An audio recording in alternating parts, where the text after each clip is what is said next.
We're reconvening the Board of Trustee meeting now. And right now, were there any actions taken in closed session that can be repeated out? None taken. None taken, thank you. And right now, we're having an invocation led by trustee Barbara J., followed by a pledge of allegiance led by trustee Jamal, who is remote. And so we'll do that.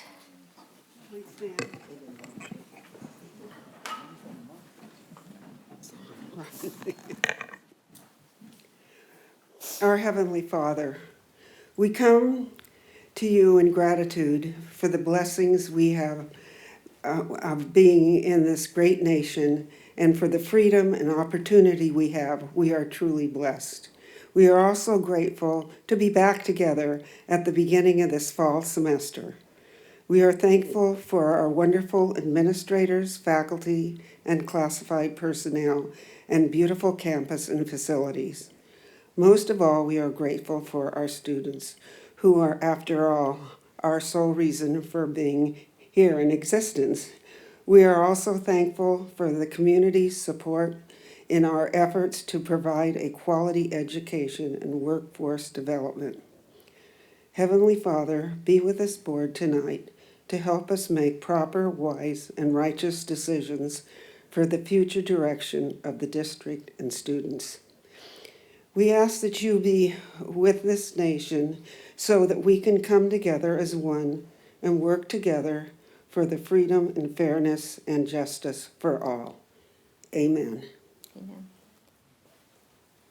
So please join me in reciting our Pledge of Allegiance. I pledge allegiance to the flag of the United States of America and to the republic for which it stands, one nation, under God, indivisible, with liberty and justice for all. Thank you. Well, prior to the roll call that we need to take again, because it's a remote meeting, and prior to public comment, I would like to make clear for the record of this meeting, and it should be reflected in the minutes, that at least a portion of this Board of Trustee meeting is conducted pursuant to California Government Code Section 54953, in that Trustee Jamal is joining this meeting from Empire, Michigan. Trustee Jamal is participating via Zoom video conference. In accordance with the Ralph M. Brown Act, the teleconference location has been identified in the agenda for this meeting. Madam Clerk, it would now be appropriate for you to call and conduct a roll call, after which I would ask Trustee Jamal to recognize me in order to conform certain matters for the record. So please conduct a roll call. Trustee Inman. Here. Trustee Jay. Here. Trustee Jamal. Here, Trustee Milchiker. Here. Trustee Prendergast. Present. Trustee Whit-Rydell. Here. Oh, and student trustee Avalos. Here. I would now request that Trustee Jamal respond to the following questions. Trustee Jamal, can you hear me well? yes, Were you able to hear our proceedings on this end up until now? yes, Do you have a copy of the agenda for this meeting? I do. Have you posted the agenda at the location where you are? I have. Is your location reasonably accessible to the public such that any member of the public could participate in this teleconference from your location if he or she wished to do so? Yes, Is there any member of the public there with you who would like to participate in the public comment portion of this meeting or otherwise address any agenda item for this meeting? I hope not. No. I would now like to ask any member of the Board of Trustees speak. I would like to ask that any member of the Board of Trustees speak up at this time if such board member has not been able to clearly hear Trustee Jamal. Hearing no comment, the record should reflect that all board members present have indicated they were able to hear Trustee Jamal clearly. And now we proceed to public comments. Madam Secretary, are there any public comments for this meeting? There are none. Okay, no public comments for this meeting.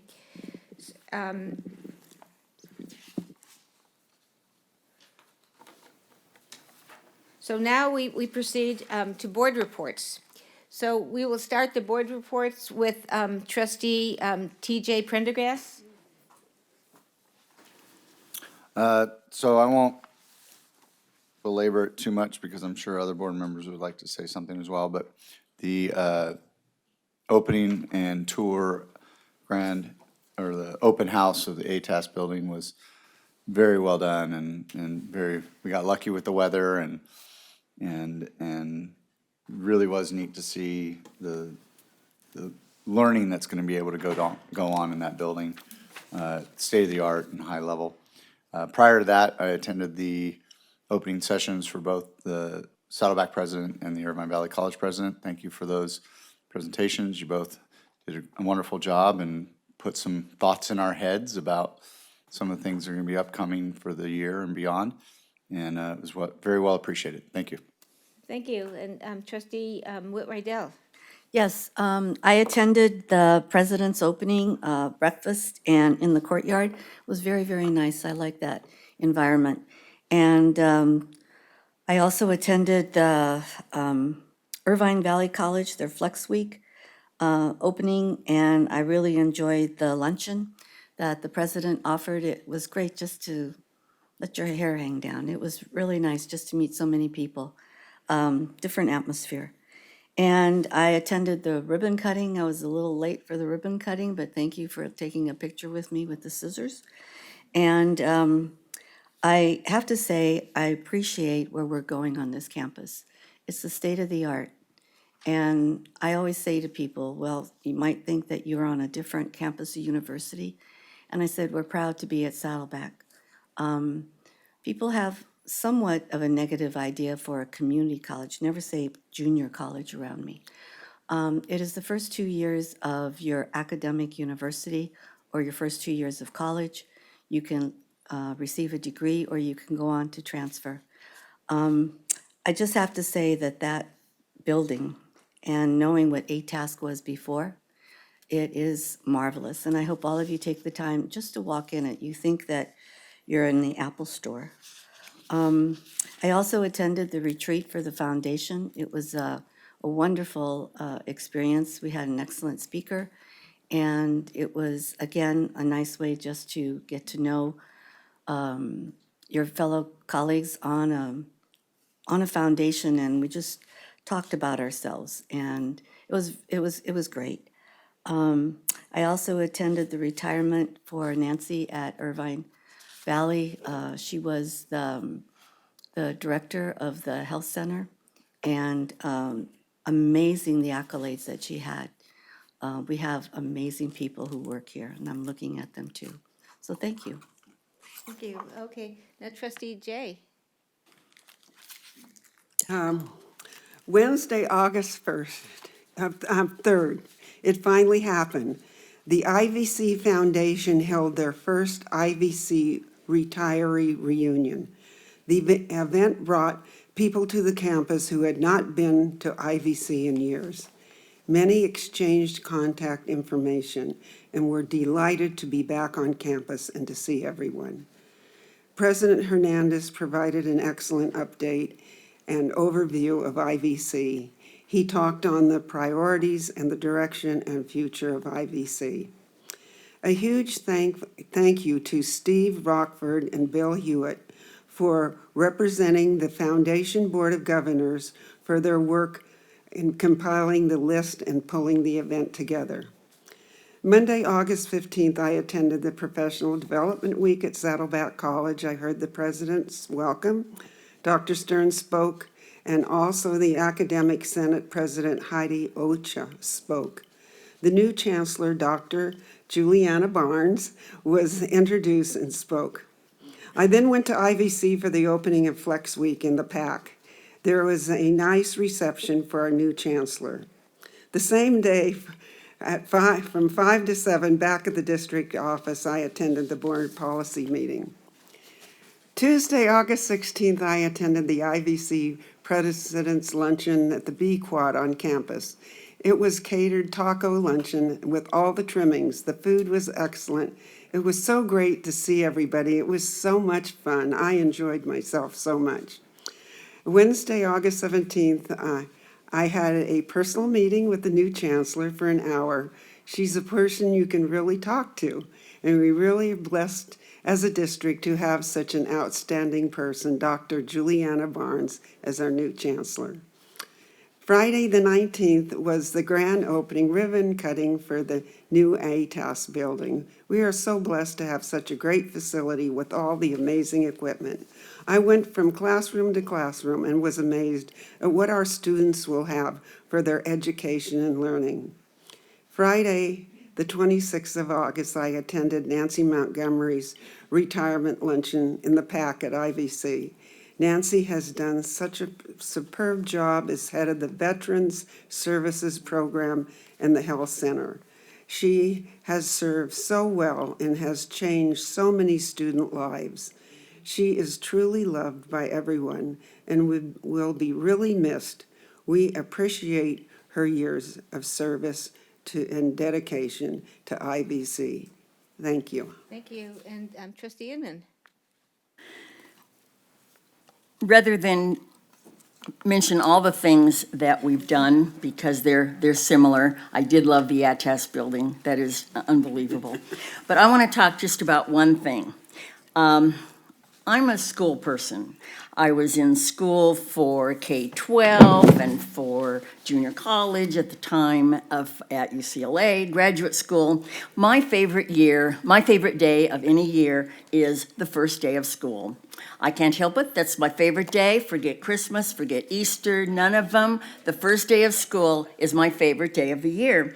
And as a matter of fact, when I retired, I was really sad the first day of school. I wanted to just go and hang out or something, you know. So I want to talk for a moment about the first day of school as a trustee this year, which was opening. Like my friend here, we went to Saddleback College first, and I was really moved. Uh-oh. Dear. I'm sorry. I was really moved by a list of incredible accomplishments. You know, you hear of something, we're doing this, or we're doing that, or that's a good thing. When you put them in a list like that, the support of students is just unbelievable to me.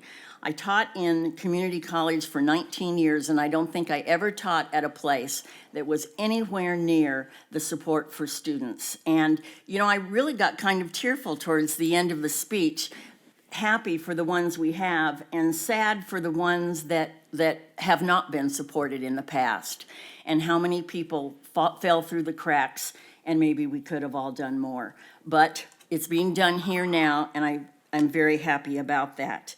At IVC, Dr. Hernandez interviewed our new chancellor, Dr. Barnes, and what I loved about it was that we were just talking, using this word, it was calm, authentic, genuine, and we knew that we had a wonderful new start with this chancellor. You know, Dr. Hernandez has often said IVC is a caring campus, and those are good words. They sound good. They're kind of like we support students. But you know, a lot of times people who say we support students don't support students at all, and but IVC as well as Saddleback, we do support. It's not just words, it's tremendous support. Back at the policy meeting, second round trip to Saddleback College, I found out it just implemented. It was the end of a day, because what happened for me was that this isn't an accident. And I was talking to Dr. Hernandez earlier, and I kept saying things like, we do that on purpose. It's so neat because we do that on purpose. Now, in the 19 years of teaching, I did it a lot. All my friends did it a lot. But it wasn't college-wide, and that's what's different here. And I've heard the word before, but I really loved it because he said, yes, it's intentional. And the policy meeting showed me it's truly intentional. We show students that we want them to come here. We want them to register easily. We want them to be supported. We want them to succeed, and we want them to achieve whatever goals that they have for themselves, whether it's transfer or job placement or what. So happy first day of school to everybody else, and I want you to move it up on your priority list of dates. Thank you. Thank you. And Trustee Jamal, remotely, do you have anything to say? I do. Thank you, Marcia, Trustee Milchiker. Thank you. I'm sorry I did miss the ribbon cutting for ATAS, but I did sneak by the building a couple of weeks prior, and it just looks fabulous. So congratulations to all those who were involved. The opening sessions were terrific. I was able to attend both Saddleback and IVCs. John Hernandez, I commend you on conducting a good interview with the Chancellor. As someone who hosts a podcast series, I know how challenging it is, and did a really good job with that. So we've got a couple of firsts tonight. And one, I believe this is our first simulcast live board meeting in the history of the South Orange County Community College District. So I want to thank and acknowledge Trustee Whit Rydell for making this recommendation, and to Chris McDonald and his team for making it happen. Well, before I get to the second first, I am in the state of Michigan. I thank Chris and his team again for allowing me to appear remotely. I like to say I have 3 homes. Of course, California, Orange County, where I raised my children, the state of Michigan, where I was born. I'm actually in beautiful part of the country, Empire, Michigan, which is in the midst of the federal park called Sleeping Bear Dunes National Lakeshore. If you check out Good Morning America's voting of the most beautiful places in America, this won the national vote in 2011. So it's an incredible place. And of course, my homeland of Armenia is always near and dear to my heart. But the second first is that we have a new chancellor. And Juliana, welcome. You've made a huge impression, I think, on all of us in a short period of time. And I think you're just going to be an outstanding chancellor. Look forward to working with you over the next few years. And I can say I've breathed a sigh of relief, and also a feeling of great things to come. So welcome aboard. Thank you. And I'm also beginning my remarks by saying we're delighted to welcome Chancellor Juliana Barnes to our district family and to her first board meeting here. So welcome. Thank you. We're delighted you're here. Thank you. At our Professional Development Week, I always enjoy hearing the hopes and dreams of our college administrators, professors, and classified professionals talk about their hopes and dreams for what this semester, this academic year will be. I was actually fortunate to bring welcoming remarks along with Chancellor Barnes, Saddleback College President Stern, and IVC President Hernandez. They kicked off the academic year with their aspirations and introduced all the new faculty who will begin changing the lives of thousands of students at both of our colleges. And I agree with Trustee Inman that there is a culture of caring, not only in the classified professionals, but in the administrators and in the professors that really care about students here. And it brings kind of a lump to my throat when I see that, but it's true. The Academic Senate President, Heidi Ochoa, discussed the importance of our disabled programs with a very wonderful speech about it. And Saddleback had a record-breaking year in credentials awarded, and not only that, they awarded 700 Chromebooks in their Learn to Earn program. This is free Chromebooks to the students if they would demonstrate their ability to want to do better. And IVC has the same brilliant program. I also attended the Saddleback mural mural opening at the BGS building, and it's on the first floor in the alcove of the BGS building. And the idea behind it, and actually the artist who created it, said this is to make students feel welcome. The people in the mural were a diversity of students, and they were walking to school, and it's to make students feel really welcome at college. And it was really lovely. I also was at the IVC classified luncheon. I went to the Geek report, as I always do, and that was fascinating. I attended the equity committee that Carmen Mar Hernandez Bravo and Ray Zimmerman put on and discussed their successes and student housing. I attended Nancy Montgomery's retirement, who did an amazing job as head of vets. And I was able to bring greetings also at the ATAS building, ribbon cutting, and that's the Advanced Technology and Applied Science, for anybody that doesn't know what it is, but I'm sure you all do. And I visited the building the evening before just to get some inspiration for my talk. And there I found a number of classified professionals putting up wall art all over the building just to welcome our new students who were coming there for the first time a few days later. And I just thought, this is really people that really care about our colleges and care about our students. And then the professors gave some demonstrations of 3D printing and all kinds of other nifty things with their incredible devices in the ATES building. So check it out if you'd like to see some really interesting equipment. That's it. Thank you. And now, student trustee Rachel Abelos, do you have anything you'd like to say? And welcome. Oh, yeah. Thank you, President Milchiker. First, on behalf of all the students, we'd like to welcome you, Dr. Barnes, as our new chancellor. We're really grateful to have our new chancellor be someone who advocates for students the way that you do. So thank you so much. I was really grateful to have been able to attend the Student Trustee Conference in August. So thank you so much for that opportunity. I was able to meet with student trustees statewide and discuss our biggest issues statewide, including maintaining enrollment, as well as issues of equity for marginalized student groups. And our two wonderful student governments are here, and we would like to share that our main goals for the month and year are increasing access to all the educational, basic needs, and financial resources our schools have to offer, as well as voter engagement and education for the start of the year. Our Associated Student Government at IVC voted on the budget this month for the year, as well as hosted a welcome week, which showcased every student service and resource office, and each of these resource offices had a booth, and we are really grateful for it because we believe that accessibility to resources is the key to success.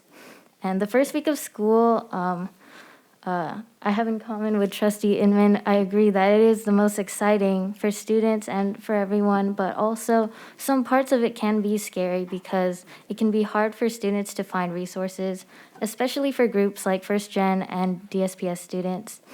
And Saddleback's ASG as well has worked on their Welcome Week, and a lot of students turned up to the Welcome Week to their involvement fair, as well as their ASG event. And they're continuing their events with the ping pong tournament later on next week and an Angels Night event on September 3rd for Saddleback students. And they're also working on voter engagement events.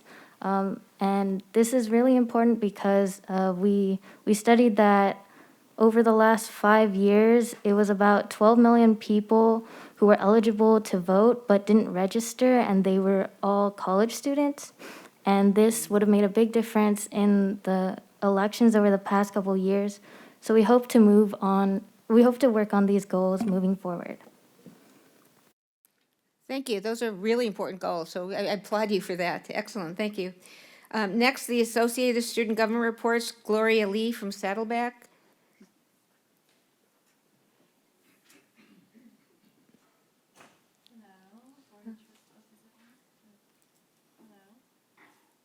Okay, perfect. Hello, Board of Trustees and members of the public. My name is Gloria Lee. I am the president at Saddleback ASG. A report that I would like to share that we will not be covering for the budget part is, as Rachel mentioned, we got the Welcome Week events done last week. We also have Welcome Week Part 2 this week, including a lot of involvement fairs. We had, at our last one, we had transfer centers as well as ASG and other club booths so that we could make a lot of resources available to all students regarding all interests. We are going to have a Angels Night on September 3rd, as well as other social events to increase campus life as students are coming back on campus. We are also looking to increase voter registration and civic engagements as the primary elections are coming up and representation is important. Within ASG, we're also looking at recruitment to increase student leadership opportunities, as that helps with future skills and employment and other organizations. To add, we are also, student development and ASG are also working to increase any help and support for student concerns. We did have the Meet Your ASU Day as well as other campaigning events earlier this year where we were able to discuss with students firsthand concerns that they were having and seeing on campus. And we hope to be able to alleviate those concerns and help work towards solutions to fulfill campus as post-pandemic and to increase that college experience. Thank you. Thank you. And more worthy goals. Thank you. And next, Angelica Bustos from IVC. Hi, everyone. So just officially introduce myself for those that may not know, Angelica Bustos. I wanted to highlight that ASIVC is officially back in session and ready to represent every single student voice.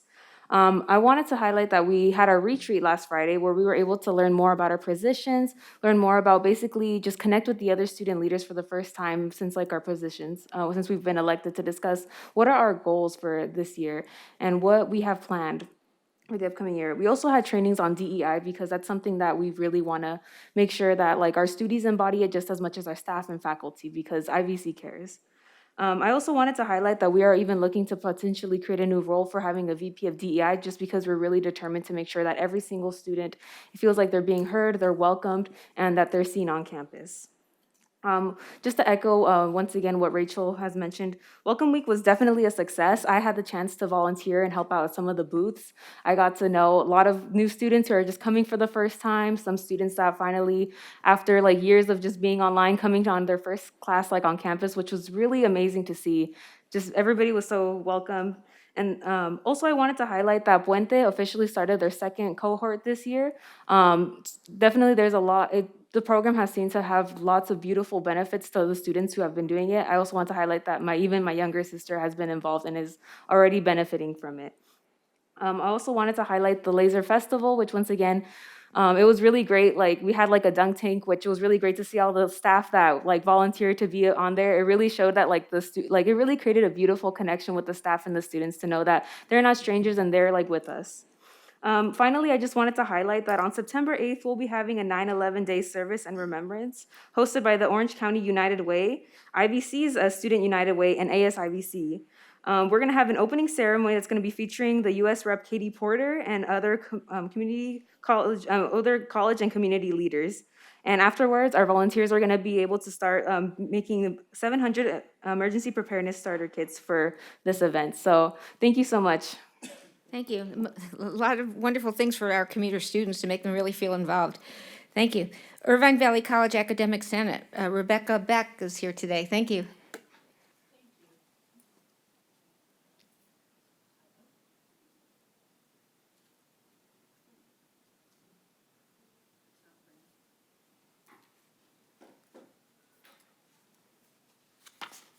Oh, here, I got it. Oh, thank you, Melanie. I'm high tech. Good evening, members of the board, Chancellor Barnes, and members of our campus communities. My name is Rebecca Beck, and I am the VP of Equity for our Irvine Valley College Academic Senate. I would like to share some of the priorities that we have set for the 22-23 academic year. As Angelica said, DEI is very important for us at the college, so we want to continue building our efforts and drawing more faculty and staff in creating further professional development opportunities. Next, we would like to continue supporting online education training, and more specifically around instructional design and certification for our faculty, and also preparing ourselves to become part of the part of a teaching college in the California Virtual Campus Project. We also would like to continue supporting the district efforts for student housing and exploring affordable options for our students. We would also like to invest more of our professional development funds into our faculty and focus more of that into DEI training and online instruction as well. We also would like to support the possibilities of our shorter academic calendar. Accreditation and SLOs as well are in our menu, given that we're going through an accreditation year next year. And we also would like to continue supporting coordinators for our program review and our accreditation process. Thank you. It's nice to be here and be well. Thank you. A lot of worthy goals as well. Next, Thank you. Saddleback College Academic Senate, Heidi Ochoa. Can you hear me? Yeah, I can hear you for sure. Awesome. Happy Monday. Happy Monday. Good to see you. Thank you, Chancellor Barnes, Trustee Milchiker, Jamal, Verdell, Inman, Jay, Prendergast, and Student Trustee Abelos for welcoming me into this space and for all of your contributions that you've made since in the last 2 weeks.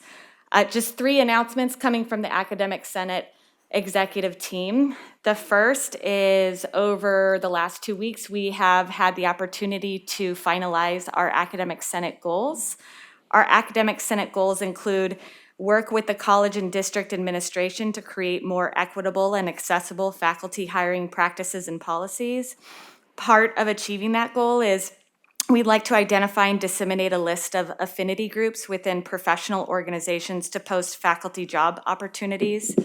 We also want to work with human resources to approve a recommended list of equity-focused interview questions. Our second goal is integrate equity and accessibility issues into all Senate meetings. We plan to achieve that by first showcasing student and professional presentations that cover equity and accessibility concerns in education, and also inviting faculty and staff to share equity and accessibility concerns to Senate meetings. Our third goal is develop a more diverse and inclusive faculty leadership. We plan to achieve this goal by increasing advertisement of faculty leadership positions and also supporting one of our committee's efforts in generating leadership professional development for full and part-time faculty. Our final goal is support equity and accessibility-minded curricular design, and we plan to achieve this by first share learnings from our curriculum audit model at Senate meetings. The Long Beach City College is coming by next week to share their Long Beach City College curriculum audit model. We're also planning to share learnings from our Regina Stroud Equity Training Series at Senate meetings, which is launching this semester. And we plan to support one of our committees, it's ITL, Institute Teaching and Learning effort to secure incentives for full-time and part-time faculty to participate in equity and accessibility-focused professional development. I want to plug 2 efforts occurring on our campus. One is One Book, One College is coming back. It's launching in spring. If you've ever actually participated in One Book, One College, it's one of Saddleback College's most successful events. It's an interdisciplinary effort. A lot of the times our programs in theater and music and English get involved. So the book that they chose is called The Nature Fix, Why Nature Makes Us Happier, Healthier, and More Creative by Florence Williams. And then the last effort I would like to highlight is our beloved art professor, Barbara Holmes, is launching her art gallery called Pieces. And that is a piece created by Sarah Hassan Khani, who is a multidisciplinary artist and art educator based in Long Beach, California. And her work explores concepts of time and memory and relationships between private and public spaces. And the art installation opening is actually going to take place on Thursday, September 15th from 5 to 8 p.m. Thank you for your time. Yeah, thank you. A lot of wonderful things going on. Thank you. Thanks so much. And next, the Faculty Association, Melanie Hyeri. Good evening. Good evening. Good evening, President Milchiker, Chancellor Barnes, all the members of our board, the faculty, the administrators, the classified professionals, and all members of our community. It is the first week back, or second week, and I also love the first day. At my heart, I've always been a teacher, and the first day is always exciting. And so it's my honor tonight to say how proud I am of the faculty for their switch back to face-to-face. Our campus is open, our students are there, and you could feel the vibe on the campus. I told several people I felt like I got a piece of my soul back last week. Just felt really good to be on campus. I taught for the last 2.5 years, but something was missing, and it's being at school. And so I just want to mention how hard our faculty have worked to switch back and forth, to take the new things they learned, over the 2.5 years, how to put everything online, how to engage students remotely, and then now they've switched back, and some are doing both. And I'm just so immensely proud of our faculty. They work so hard, and it's an honor to represent them.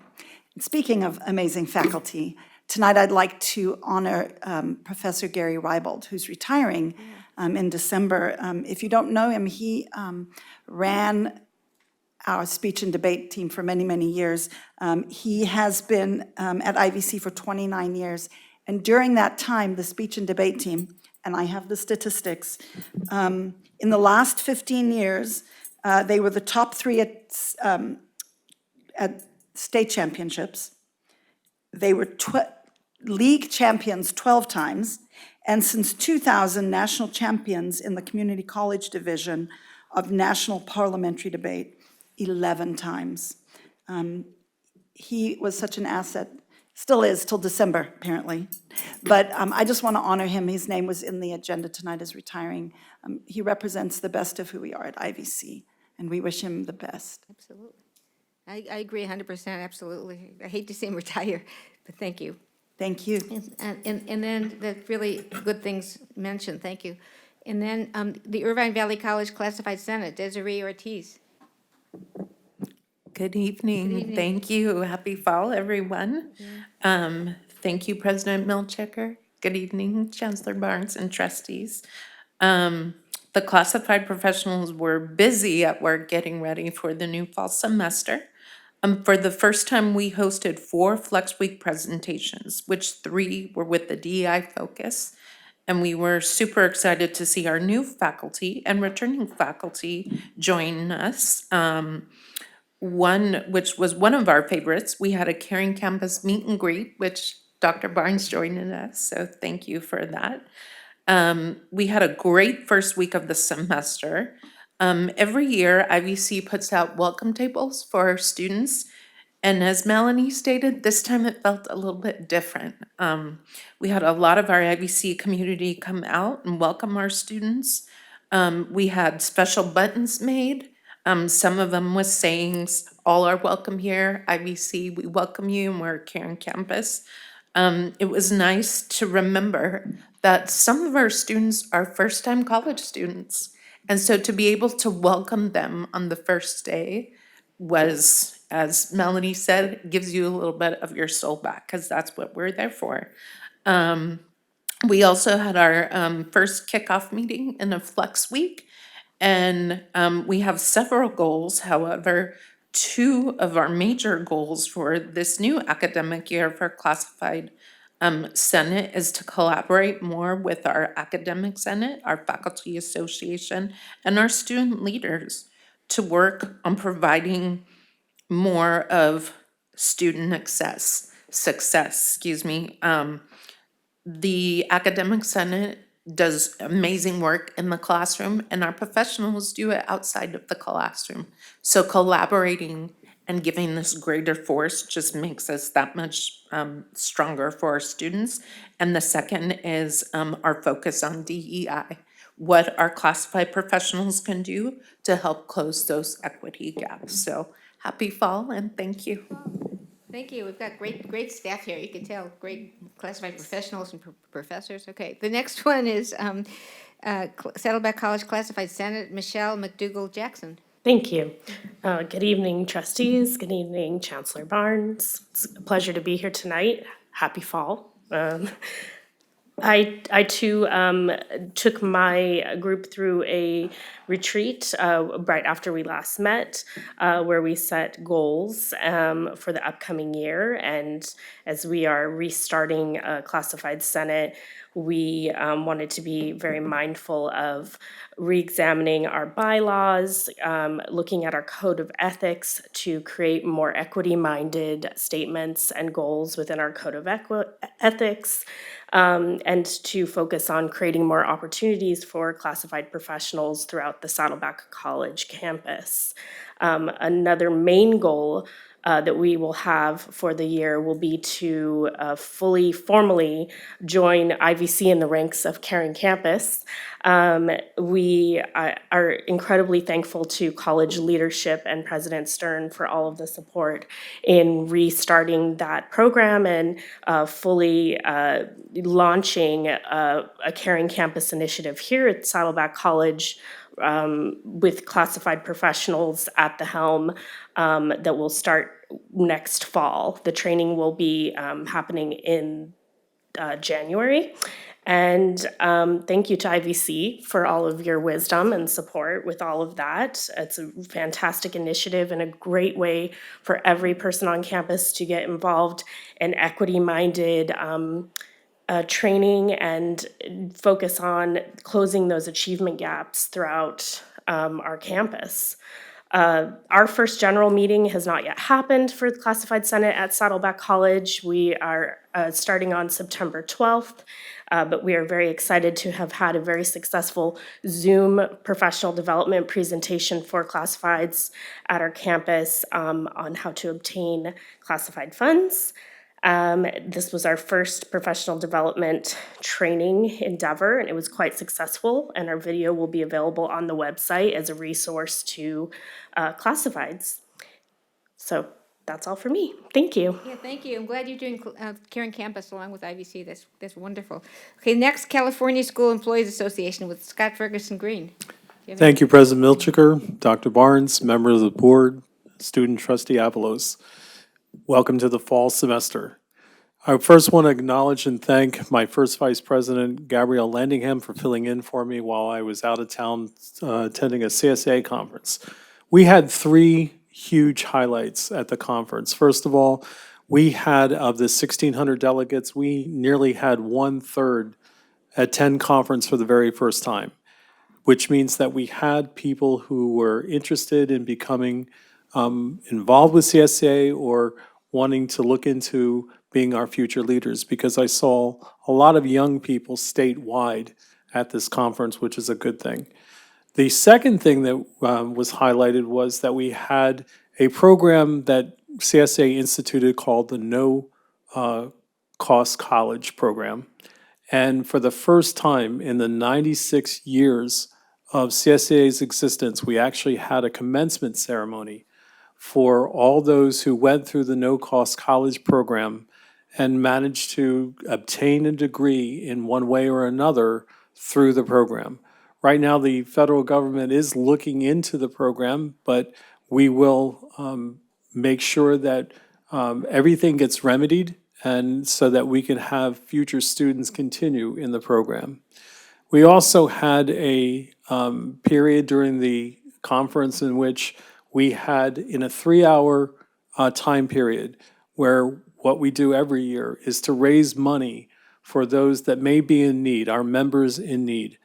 And in 3 hours, we set a record by raising $111,000 in 3 hours.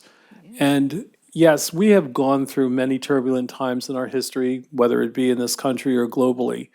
And the thing is about where we live right now is that we have people who should be going through the everyday routines of life, and yet they're facing challenges that they've never had to face before.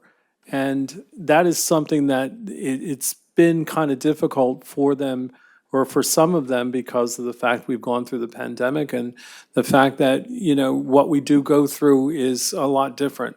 But the fact is that when it comes down to really, really believing in the human spirit, I think that was a wonderful example of how giving people can do and to help their fellow man. And that was something that was really just amazing what happened at conference. So I was very happy. This was, I didn't realize it. I've been attending CSA conferences since 2007, but this was one of the better ones. Thank you. Very, very informative. Thank you. And next, Police Officers Association, Bo Arbuthnot. ¿Cómo estás? Good evening, ladies and gentlemen. I'd like to, again, this is a privilege and honor to be before such great people, the people that I sit next to at the table, and also our board members, the president, and a special welcome to our new chancellor, Dr. Barnes. Again, we thank you all for again, enduring the challenges that we have gone through during the pandemic. Our membership has been here and dedicated to keeping the campus safe. We are grateful to have students back here. Gives us more work. I also like to say that, again, along with our dedication to the work that we do, our members are, of course, willing to give their life for our students, to keep them safe, to make sure that our staff members and those that come on our entire community, those that come around here, to keep us all safe, to present a environment of family, knowing that you can come to this safe place and be here. I've been here for several years, and I have enjoyed my time here and continue to do a few more years. And again, I thank you once again. I would like to say, highlight one moment that I never experienced in all the years that I've been here, and it's been about 16, a chancellor inviting us up as the POA to speak with her directly. I have to highlight that because it's never happened in the entire 16 years that I've been here. Thank you, Dr. Barnes, for doing that. That truly touched our heart, at least my heart. And thank you again. So again, to all of you, I'm glad to know our family, even from IVC, the president, IVC, and also our president here at Saddleback. I know them all personally, so I'm glad to have such wonderful people to work with, and again, this wonderful family. Thank you all. Yeah, thank you so much. It's wonderful to hear that. And also, I've always told everybody what a fabulous police department we have at both colleges. They care so much for our students. They work with our students. They're friendly to the students, and yet they're there if the students need us in times of in bad times. So thank you so much for all you do. Okay. Now what we're doing right now is we'd like to move up the presentation on housing. And that would be number 8.9. And the reason I'm sorry, it's 8.0, I believe it is. 8.1, the student housing presentation. And the reason we're doing that is because there are certain consultants here, and we thought it would be good to have them present to the board so then they can leave, not wait till the end of the meeting. So. Right, so if I can introduce them. We have Chelsea Bennett and Ted Risher from the Scion Group back with us. Again, this is the third presentation that we've seen consecutively. And they are going to give us an update, kind of a recap of what we heard last month regarding the financial feasibility of student housing, and then go over what really the guidelines that we would need to abide by in order to qualify for student housing grant from the state of California. And then go forward with the recommendation, or to mention the recommendation that we have before the board tonight, which is basically to continue to explore student housing, but make sure that we have an affordable student housing that we can provide, and by doing so, applying for the state grant that is available for us. So with that, I'll turn it over to Chelsea and Ted. Good evening, everyone. Thank you again for having us, and also thank you for moving us up in the schedule. Much appreciated as we head to the airport after this. As Anne Marie mentioned, really summarizing some of the financials that we talked about last time, and then really talking about what does this mean moving forward and some of the legislative changes that have even happened and that continue to be a ever-evolving component. As we presented last month, ultimately, the results of the financial analyses really illustrated that the state funding is critical to achieve that objective of affordable student housing. We know through the public-private partnership option that we explored as well that the costs really outshine even market rates of what is available in the area, largely because of the changes in the construction costs in the markets, et cetera. And we wanted to point out also, as we think about the reflection to coast, of course, being so proximate and being well known both in the state and also really quite locally, some of the changes that we've seen just from then. When financial close in 2017, the market and frankly the world was a completely different place than it is now. And so you can see even here in just the total interest cost at 4.5% versus Napa, which hit financial close about 3 weeks ago at 6.4% interest. So again, that's just one little metric, but illustrates some of the depth and the change, as well as some of the rates that you'll see later when we compare and show what coast housing costs are right now. Again, just one of the many elements that indicate the increase. Of course, the rates that were the result of the P3 approach really were expensive and unrealistic for anybody to ever recommend to achieve your objectives. And so we'll really be moving forward with that further exploration, potentially you're okay on the self-funding and state funding. And so with that, I'll turn it to Ted.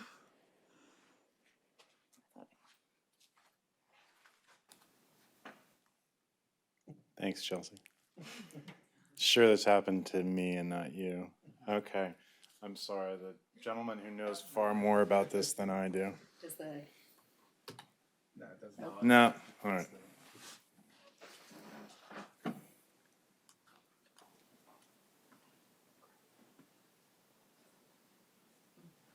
You got the word. I know. Okay. I did.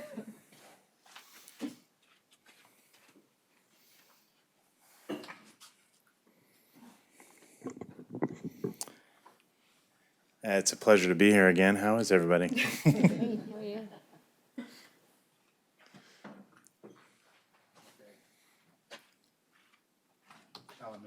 next slide? Can you do next slide on the computer? There you go. Yep. Yeah, that's okay. I'll just call for next slide when I need it. Thank you. The current model that we're working with now really focuses on single students. As we've discussed many times in the past, we feel that this is probably the path that offers the most chances for success given the metrics of the projects and the applications that have been awarded in the prior cycle. As we continue to develop this notional program that could be placed on either campus, we'll continue to monitor the criteria that come out of the Chancellor's Office and the DOF and the various communications. Some new ones were issued just this morning. As it stands, the notional program that we're working with would fall within the range of the awarded projects for the 22 cycle. So again, we're going to continue to market sound the Chancellor's Office and DOF to make sure we're keeping abreast of the latest developments with regard to the next funding cycle for this project. Next slide. Can you try it? Yep. Okay. Did you do it or did I do it? Oh, there you go. You're killing me. Just a brief overview of some of the outputs of the models we developed. And again, these models were developed to account for all the costs to operate the project as well as recapitalize it responsibly, as well as adding in some reasonable expectations of costs from an institutional perspective that the colleges or the districts would incur in hosting housing and basically converting to a 24-hour environment. At the top left, are the SB 169 rents compared to the market rates off campus in the most sort of replicable building types off campus. As you can see, ranging from $600 to $900 a month, those are a significant and material advantage that we believe are going to support continued student success. On the bottom right are some of the P3 outputs. As you can see, those red figures are extraordinarily inflated, and that's due primarily to what Chelsea referred to with regard to the historic increase in construction costs, both materials and labor, as well as the increased yield requirements that investors are placing for tax-exempt debt, which would fund the P3 project. Those led us to believe, in discussions with senior staff at both the districts and the college level, that this is not the option we want to pursue currently. We want to pursue full funding through the SB 169. To the right, to the far right, are some Orange Coast college rates just for comparison purposes. Next slide. Oh, that's me. Hold on. There we go. So really what we want to do is we want to take advantage of the fact that the district and the two colleges both secured approximately about $800,000 in planning grant money through the last cycle. We want to continue to develop this program. We want to continue to work with your staff in developing what we think is the most responsive application and most responsive program that's going to receive the most consideration from whoever is the granting agency, whether it's DOF or the Chancellor's Office. We want to also continue to use some of this planning grant dollars to more accurately characterize our pool of potential students, and those are students that are receiving funding from some of these programs. This will identify and sort of characterize the pool of potential residents to demonstrate the need to whoever the reviewing agency is. As of right now, based on our reading from the Chancellor's Office and through the Community College League and other sources, we are not eligible for construction funding in this cycle. What we're aiming for is next year. We believe the due date, while technically through AB 183 is described as October 31st, we think that date will most likely move up.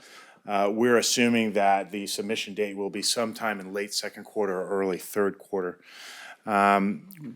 We will utilize the planning grant. We will utilize portions of the planning grant to make sure we are submitting the most competitive application possible. As I stated before, the two primary metrics that were used to award projects the last cycle, there were 8 initial awards and 11 final awards, were the cost per student served, which emphasizes the economic use of the funds and which drives us towards more of a single student-oriented solution. This held true in 10 of the 11 awardees, with one exception. We'll continue to probe the Chancellor's Office to see if their thinking has changed on the provision of family-style units, because we know that's a need as well. But right now, we will be responsive and check the boxes on what we think is going to be the most competitive application. Another one of the metrics that was used by DOF in scoring the initial awardees was the percentage of average rent per the rent ceiling, which they established as being 30% of half of the income for the area median income for a single person household. So again, we're going to continue to use those metrics. We'll also utilize the 3 additional metrics that were set forth in AB 183. Those are starting from number 3, project timeline to market. We're currently projecting a summer 28 delivery. If we were to receive funding in the next cycle, we think we can push that to summer of 27. In fact, we think that's going to be the default delivery timeline for competing institutions. We'll look to marry some elements of the timeline up. The geographic region of the project, we assume that the Chancellor's Office is going to take into account population densities, but nonetheless, we want to make sure that we are being competitive in that nature. Also, the unmet demand for housing, including not only the pool of potential candidates who could live there who are full-time students, but also the dearth of affordable housing options off campus that would drive students towards a project like that.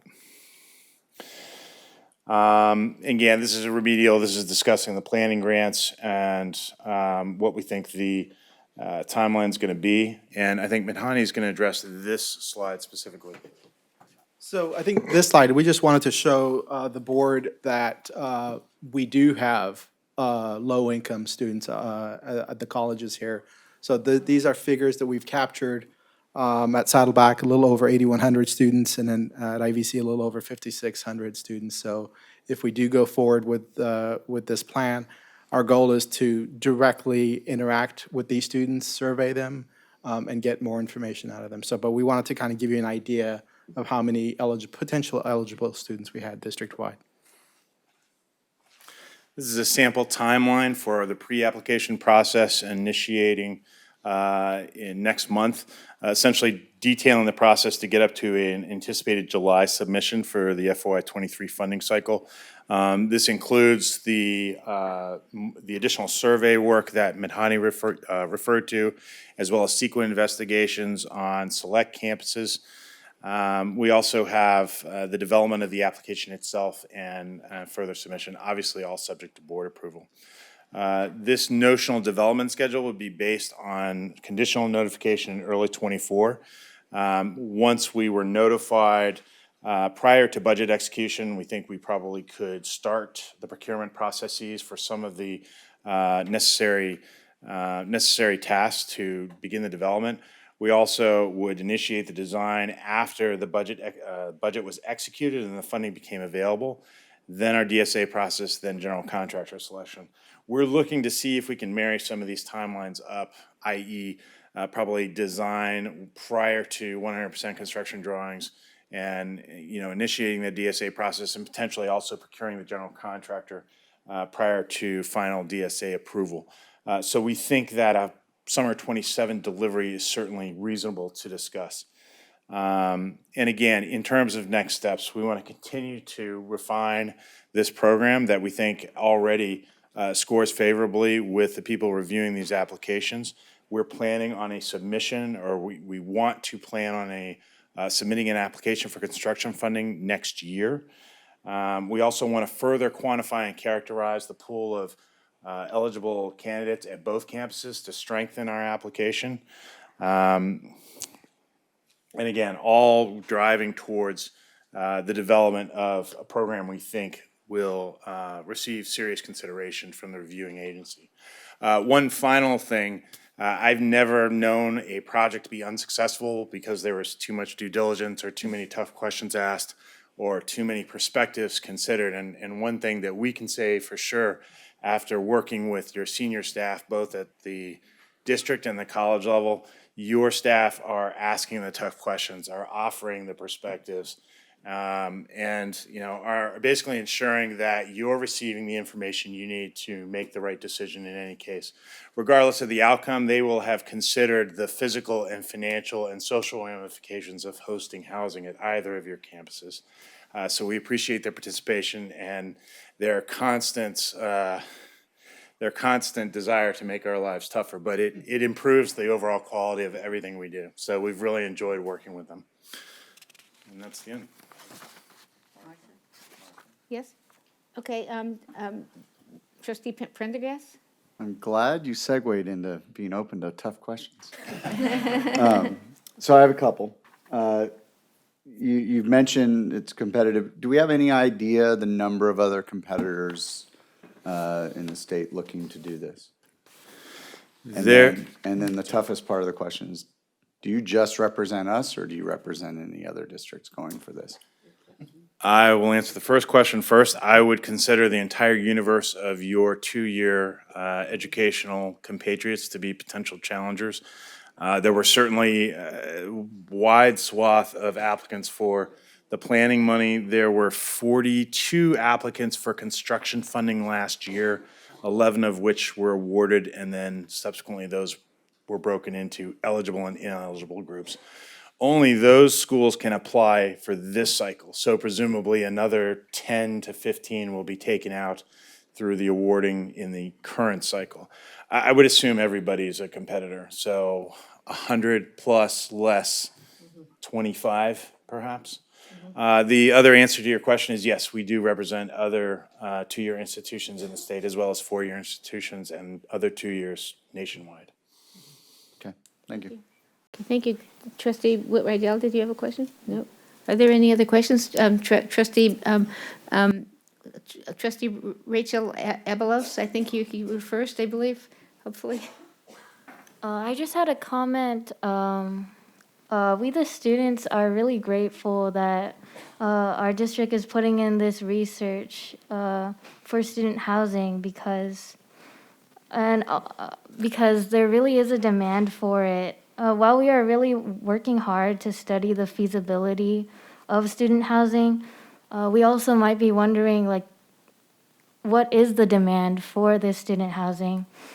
And we just ask from the student perspective that we do collect more accurate data on the amount of students who need this, or that we do do more research on what grants are available for us. I go to school with my classmates and some of my friends I go to school with who tell me that they're living, they're worried about their classes and not being able to meet their needs because they're living in constant insecurity and worrying about permanent residence. So even though we don't have as much data as we wish on those students, we still can't leave those students behind. And we also believe that in order to meet our needs in bringing equity to our campus and endorsing our services like DSPS and EOPS, it is known that students who experience this instability in housing can have less access to those resources or are not as available to be educated about those resources. So we're just really grateful for the continuing of this research. And thank you. Yeah, thanks, Trustee Abelos. It's good to hear the student point of view. We really appreciate that. Okay, Trustee Inman, and then Trustee Jamal after that. I have a couple of questions. The first is, I'm really concerned about non-traditional older students who might have a child, et cetera. So I kind of understand why you're saying you need to concentrate on single, but I don't know, it's just a thought out there that some of the people that we also want to serve with, for instance, at Saddleback, there's a child development center and so forth. So we've always been kind of concerned, you know, tuned into those families as well. I also know that they tend to be part-time, and I believe one of the requirements of this is that a person is full-time. So that's just something for us to think about. I guess that's not a question. I do have a question, a real one. Okay, you said there were 8,000 plus people in the income range that might be able to apply for this at Saddleback, and at IBC 73. So my question is, how many, I know it wouldn't be exact, but approximately, you have to know, you know, like a piece of land, how many units can be on that land. So let's say there's a phase one and we win this competition. What is the approximate number of units that would be built for single students? It really depends on confirming the types of units we want to build for students. Those could range anywhere from, say, a traditional double or single with 1 or 2 beds per relatively small space, say 175 net square feet inside the walls, to anywhere with like a double semi-suite or something like that. But, you know, depending on the footprint, you know, we could probably put 400 to 500 beds on, say, a 25 to 30,000 square foot footprint, assuming 4 levels above, and assuming a relatively efficient design. I think the other thing to add to that too is also the district's and the college's tolerance for the amount of students to house. So if we look at Coast and their 800 odd plus beds in their first phase, that is intended to be a first phase, a secondary phase, because of the depth of their demand. At those SB 169 rates, you all have quite the depth of demand, really, to student trustee Abelos' point, the need that is out there.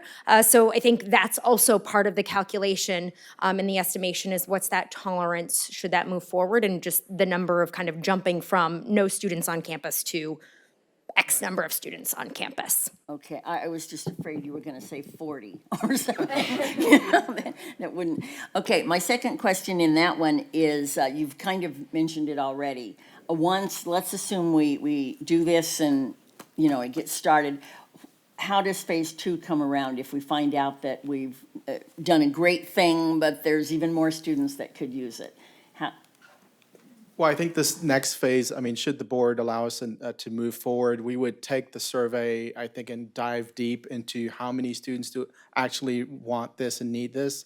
And we would really get down to the specifics, because whatever we decide is what we're going to be submitting to the state. And so we're going to be very specific. And so in the next coming year, essentially, we'll be coming back with more information on that. Okay, thank you. Thank you. And But I think the other aspect of that is, as we are surveying the students, we're going to be asking, where's the primary location that you take classes? Is it Saddleback or is it Irvine Valley College? And, if it's at Irvine Valley College, we'll ask, would you be willing to have student housing at Saddleback? So we can really hone in on, do we want to apply for student housing at only one campus, or do we want to apply for student housing for both campuses? So that's part of what we plan on doing with the additional survey to the students who qualify for either Pell, Promise Waiver, or AB 540 students, or the Cal Grant, because those, under the state program, it's only the low-income students that you can build the housing for. So we'll really be focusing in on working with those students and trying to determine what the need is of those students. Thank you. Thank you. And then trustee Jamal's hand is raised electronically. Yeah, just a quick, electronically, just a quick comment. And I think student trustee Abelos raised really the relevant point. And I think the whole concept of student housing actually was driven by the board. This was an initiative that this board wanted to look at very seriously. And that's why we're at the point where we are. And my question is, and it was just touched on a little bit, I think by Anne-Marie Menahani, have we made a decision to move forward with an application for SB 169 funding, or what? Well, And Chancellor Barnes is now on board. I don't think we have. Well, the action tonight is isn't to go forward with it, it's to recommend staff exploring the viability of student housing and to work Right. towards applying for a higher education student grant for either one or both colleges, depending on results of continued analysis. So my understanding is that what we're voting on is to continue the exploration, not to decide one way or another. Is that correct? So let me ask the Chancellor. Go ahead. Had a chance to even dive into this issue yet? Yes, and I actually attended even before I started. I saw the presentation with Scion, and I was working with the group also in another district. But I have looked at the numbers, and again, today it was illuminated, in the way it was presented, it was lovely. And I think with the P3, we were just not seeing the numbers work for us. I mean, basically the cost of housing would exceed what you see in other areas nearby. And so that's really what the data are showing right now, and I think we can continue to unpack that, but it looks like that's not gonna, at this point in time, we're not seeing that as a viable option. But as trustee Milchiker just mentioned, what's before the board tonight is really agreeing to allow that continued exploration to take place, which, again, we can continue to unpack those numbers, but would also include that student survey. Okay. I get it. Thank you. Are there any other questions or comments? Okay, so now we can vote on whether we want to continue exploring this option or not. So because it's a remote meeting, we're doing it by roll call. So do you have another question? No? Okay, so Madam Secretary, can you please call the roll? Can I get a motion? Oh, can I have a motion in a second? So moved. Trustee Pendergast makes the motion, and do you make a second? And trustee seconds it, okay? Trustee Inman seconds it. So can we have the roll call? Trustee Inman? Aye. Trustee Jay? Aye. Trustee Jamal? Aye. Trustee Milchiker? Aye. Trustee Prendergast? Aye. Trustee Whit-Rydell? Student trustee Abelos? Aye. Okay, thank you. And now we move forward to item, thank you so much, Scion Group. We appreciate your work, and thank you, Midhani. We're moving right now to item 5.0. So we are now on board agenda item 5.1 to conduct a public hearing on the proposed budget of the district for the federal year 2022-23. Before we have that public hearing, Vice Chancellor Anne Marie Gable will provide an introduction. Thank you, President Milchiker. The agenda item pertains to a public hearing for the adopted budget for fiscal year 2022-23 as required by Section 58301 of Title V of the California Code of Regulations. The public hearing was noticed in the Orange County Register, is posted on the district's website, and has been available for public inspection in the district office lobby. This hearing provides the public an opportunity to comment on the budget before it is adopted. Board item 5.1, public hearing on the matter is now open.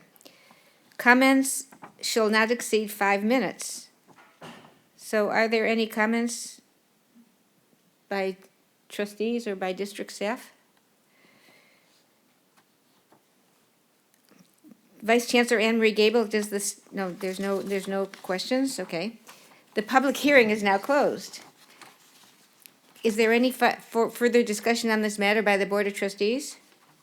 So now we move to item 5.2. This is the approval of the proposed adopted budget for the federal year 2022-23. So first I need to call for a motion and a second. Is there a motion? Okay. I second. Trustee Inman makes the motion and Trustee Jay seconds it. And Madam Secretary, can you please call the roll? Trustee sorry. Do the presentations. What? We're doing the presentation first. Oh, there's a presentation first. Okay, thank you. That We makes actually have sense. 3 presentations. 3 presentations. Okay, great. So first up, we're going to have the ASIV students will present their budget. We have Angelica Bustos, who's the IVC president, Haran Lee, the ASIVC executive vice president, and Alexandria Wong, who is the ASIVC vice president of budget and finance, will be doing the presentation for us.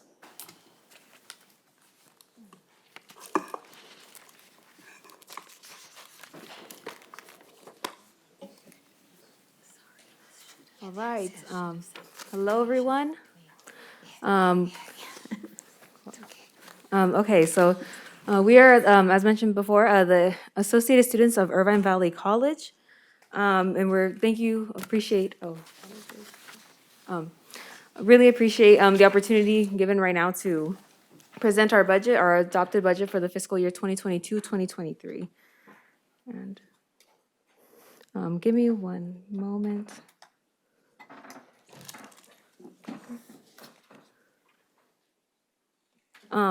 I am Angelica Bustos, the ASIVC president. Right here we have Haran Lee, who is the ASIVC executive vice president, and Alexandria Wong, who is the vice president of budget and finance. So right now I'm going to be highlighting some of the ASIVC actuals for the 2021-2022 fiscal year. First, I will start off with our sources of funds or revenue. We collected more ASIVC access sales than ever before. Also, our bookstore commissions were lower than anticipated, but this is partially due to the reopening of campus and also the decline in student enrollment. I'm going to also now highlight our uses of funds. So our uses of funds and expenditures, we came under budget in some areas given the COVID-19 pandemic, and also just due to having less in-person courses and like programs on campus.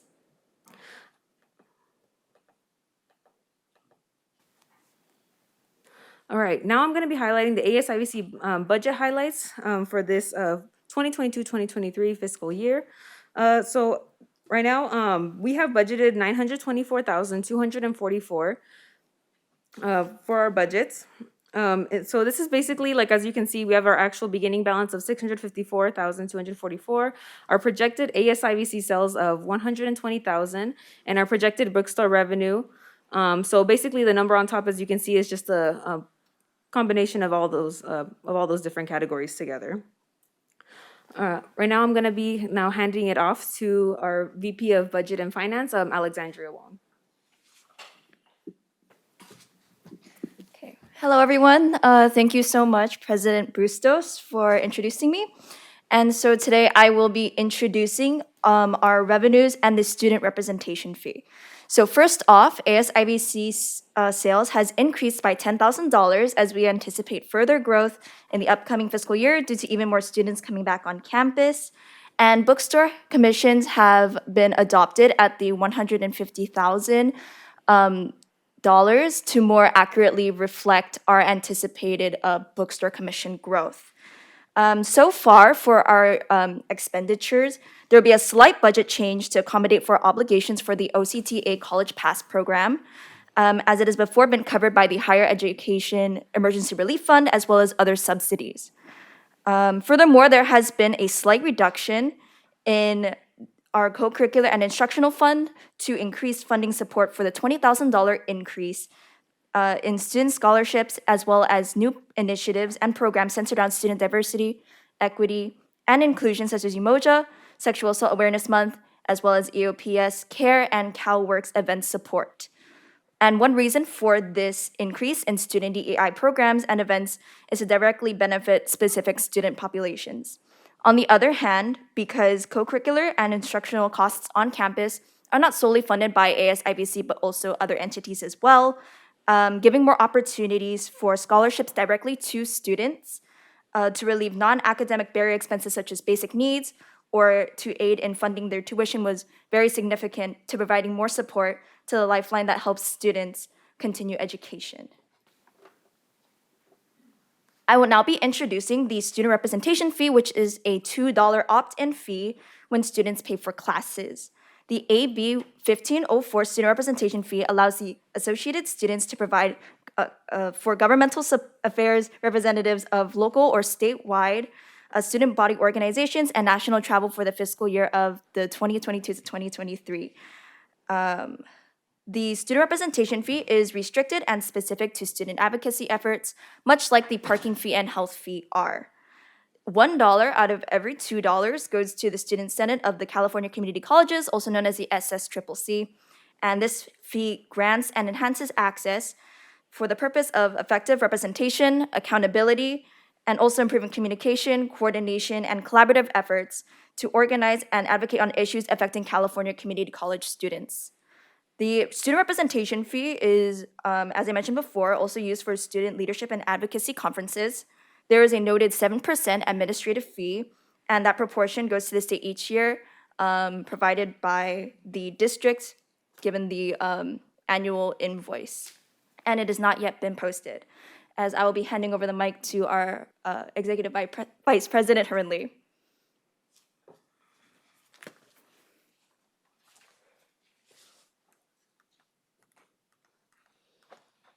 Thank you, Alex. I will now be presenting our ASIVC goals for the 2022-2023 fiscal year.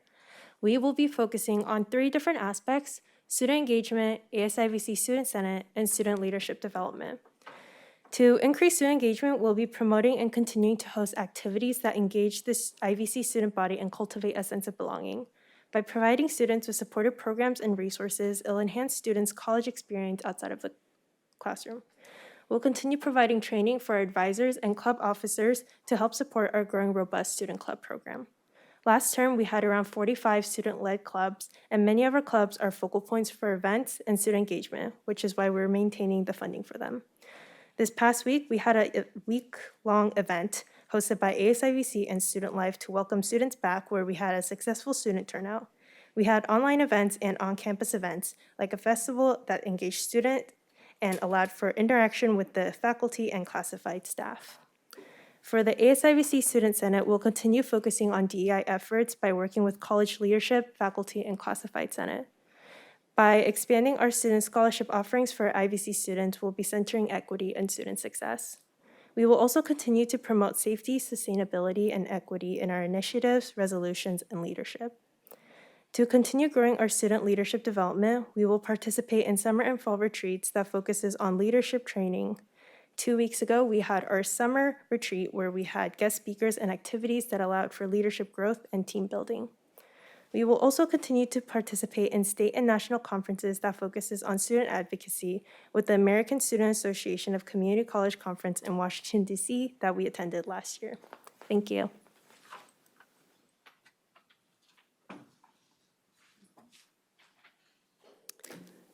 Are there any questions or comments about the IVC student government? Sounds like you too have excellent worthy goals, and we thank you for that excellent presentation. Thanks so much. So now I would like, if there's no comments from the board for ASIBC, I'd like to introduce the Associated Student Government from Saddleback College. We have 3 presenters for them as well. Gloria Lee, who is the ASG president, Nathan Albano, who is the Director of External Affairs, and Emilia Tabatabe, the Director of Academic and Division Affairs.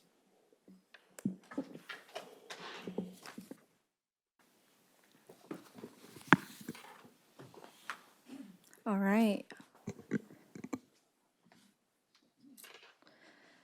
Good evening, Board of Trustees and members of the public. We are truly honored to be here. My name is Gloria Soo-hyun Lee, and I am the president of Saddleback ASG. With me today, I have 2 of the ASG directors who I will let introduce themselves to you. Hello, everyone. My name is Emilia Tabatabai, and I'm the Director of Academic and Division Affairs. Hello, everybody. My name is Nathan Albano. I'm the Director of Internal and External Affairs on ASG.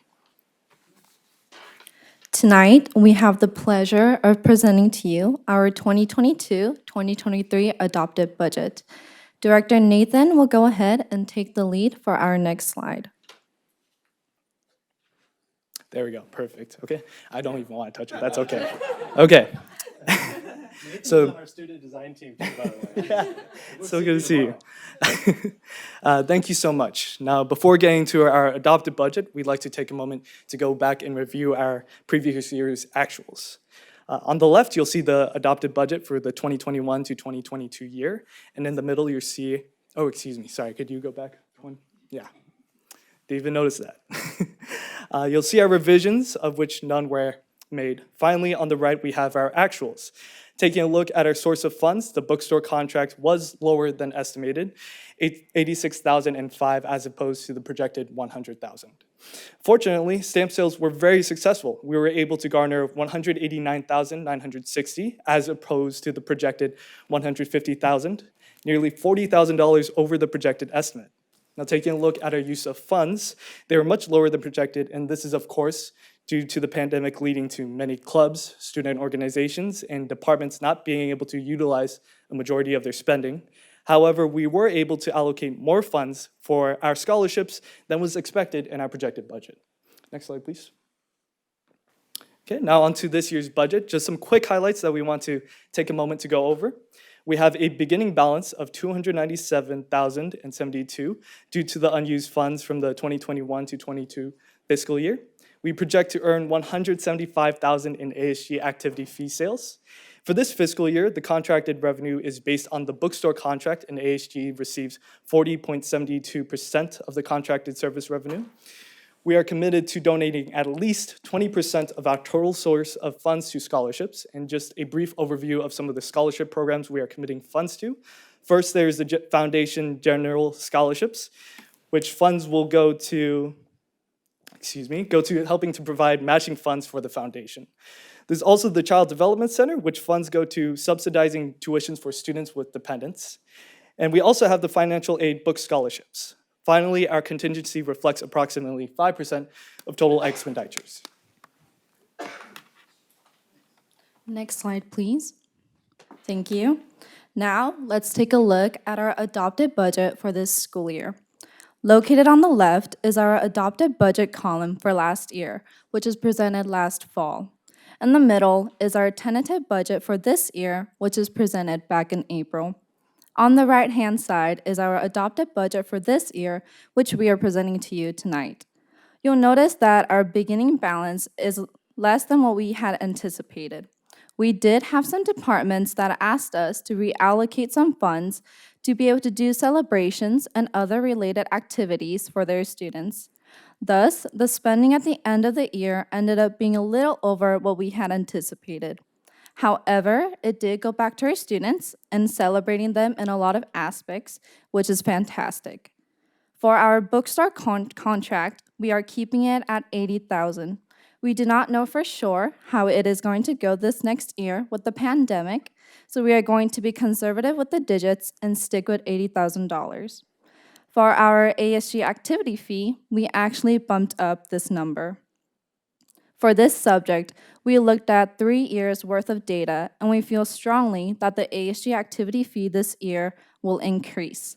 175,000 seems to be a good, comfortable area for us to be at for our stamp sales. Looking at our uses of funds, you'll notice that a majority of the numbers went down, and that is primarily because our beginning balance decreased due to the small rollover from last year. But the good thing is, we were able to go through the budget and look at different areas to trim down subsequently. We were able to honor over 40+ division requests that we received this past year to grant them funds to be able to achieve the programs and services that they wanted to do for our students this year. You can see that ASG operations personnel non-discretionary rose just a bit. We do have a permanent part-time staff member at our office who has been with us for a few years, so there is an increase there. We also allocate a small portion of money for student workers because we know that students are back on campus and are in need of jobs. We want to be able to provide some funding for those students to be here and to be able to find work on campus. I do want to emphasize that we are excited to say that even though we have a lower beginning balance, we are able to still provide over $100,000 towards scholarships next year. Director Emilia will be discussing the student rep fee adopted budget next. Next slide, please. Before we go on to our goals for the next year, we wanted to touch on our student representation fees budget. This is a $2 representation fee that students have the ability to opt out of during enrollment. $1 goes to us. The district takes an administration fee from the $2 and the rest goes to the state chancellor's office, which in return funds the Student Senate of California Community Colleges to help them function. With this funding, we are only able to use it for advocacy efforts, whether that is for speakers, travel, or training. Looking at our budget on the left-hand side is the adopted from the last fiscal year, and the middle is our actuals from this year. When it comes to uses, that's where you see the $17,661. You will notice that we did not do a whole lot of spending. We attended the ASAC conference in Washington, D.C. We provided students at Saddleback the ability to attend a virtual leadership conference last year. We attended leadership conference that's happening in October, Student Senate for California Community Colleges, General Assembly, as well as the ASAC conference, among other potential events and travel. Now I will hand the mic to Gloria Lee, our president. Lastly, I am very delighted to talk about our goals. We have, next slide, thank you so much. We have 3 areas that we are continuously working on. Starting with civic engagement and advocacy, we always want to be advocating for our students on all levels. We also want to work with our campus and our district to engineer initiatives to elevate campus sustainability and equity efforts for all students. With the primary elections coming up, we hope to increase voter registration and civic awareness for all populations at our college, as representation is important. As briefly mentioned by Emilia, I would like to add that last year, we were fortunate enough to fly out to Washington, D.C. for the ASAC Leadership Conference, where we were able to advocate and bring awareness to the Chief of Staffs of Congresswoman Katie Porter and Congressman Mike Levin regarding our students' concerns such as DSPS and mental health worries. I attended the Student Leadership Conference, and not only was it important to ASG, but it was very prominent in advocating for students on our campus. There are programs we would love to continue attending in the upcoming year for student advocacy. Associate Student Government feels strongly that all of our students should feel both safe and a sense of belonging while on campus. We will continue to be a part of financial affordability discussions for students.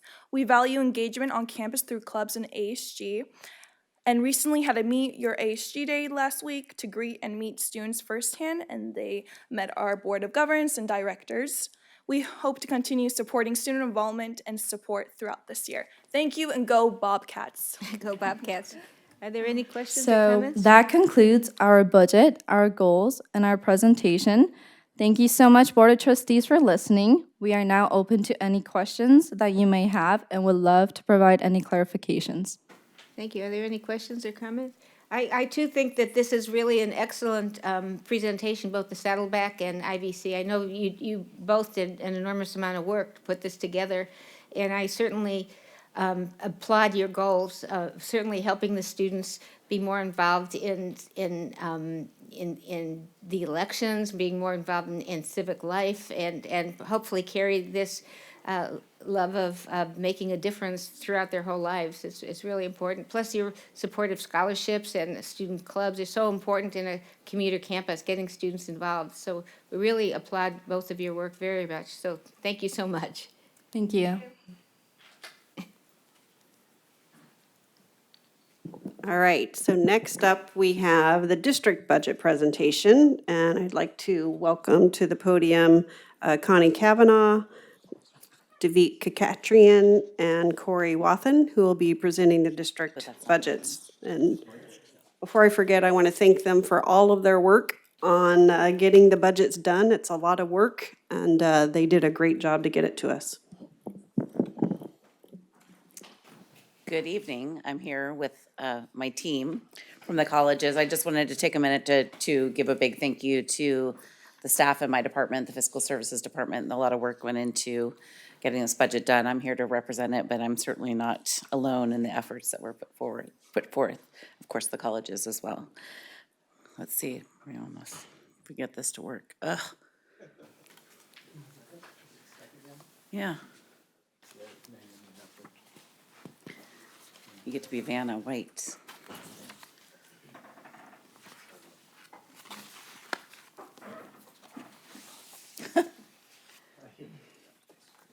Does Kristen? I'm pretty sure in the IT world, you just turn it off and back on, and it works, right? I know, I have to reboot. A hard shutdown. It always works.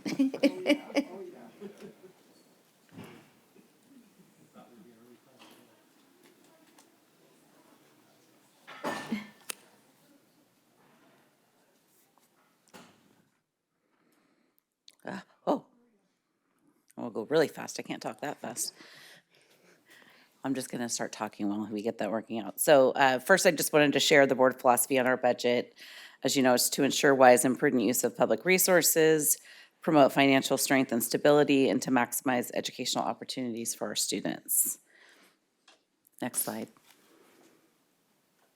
Maybe.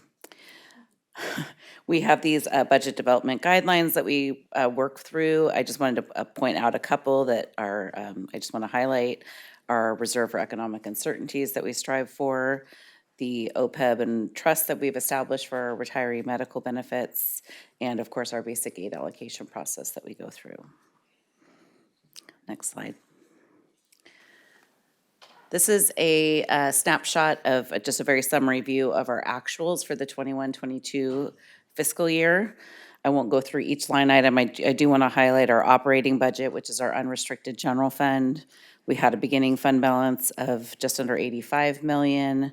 We received 328 million, spent just under 314 million, with an ending fund balance of 99.2 million.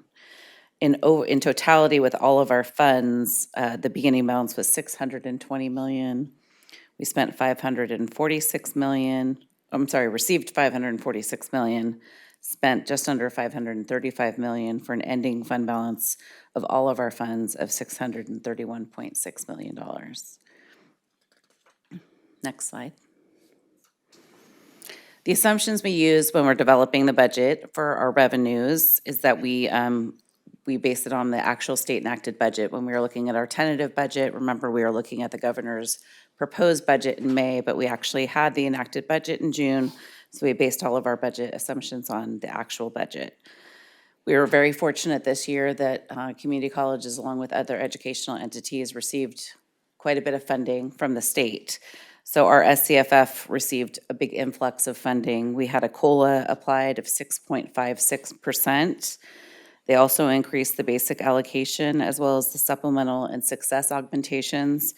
It was a total of $13 million. I believe the percentage was closer to 14%. So they were pretty big increases for us. We chose as a district to move forward and adopt the emergency conditions allowance for the 22-23 school year. I know there's going to be a presentation coming forward on that, but that also provided us some additional funding through the SCFF calculation as we are funded on the FTES from 2019-20 under that allowance. We're projecting an increase of property taxes of 4%. And we budgeted our non-resident tuition at 95% of the prior year. Next slide. For our state categorical funding, most of our budget was based on the actual advanced apportionment from the state. Much of that is still estimates, but it's the best estimates we have at the time of budget development. We have projected our Education Protection Act at $2.65 million. We receive $100 per FTES for the EPA funding.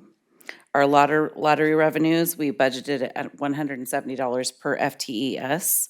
So that's estimated at just under $4.7 million. We've seen a pretty dramatic decrease in interest income over the past years. We're hoping it'll tick up a little bit this year, but we estimated that this year at $1 million. And we've budgeted our ground lease revenues at $3.43 million. Next slide. So as you know, the DRAC allocation is a big part of our budget. So again, this is a very summarized view of our DRAC model. So the main component is our SCFF calculation that we just talked about, some of the assumptions we use there. So the total SCFF revenue is $194.6 million. Our projected non-resident tuition is $8.9 million. Our district-wide local, state, and are those two next lines for the local revenue was $4.8 million. District-wide state revenue is just under $16 million. And then we also include our site local revenues. So those are, again, projections from the sites, as well as the bulk of that funding is received through our pension stabilization transfer from our trust that we've established to help backfill and offset those pension increases. And then there's an allocation for the district services contingency. That's the district's share of those calculated amounts. So the total allocations line represents our initial funding. Then we also look at the prior year when we close out and see if there's any funds we've collected that are in excess of our projections for the prior year. So this year we did have just over $8 million of additional revenues that we received that were above and beyond the DRAC calculations for last year.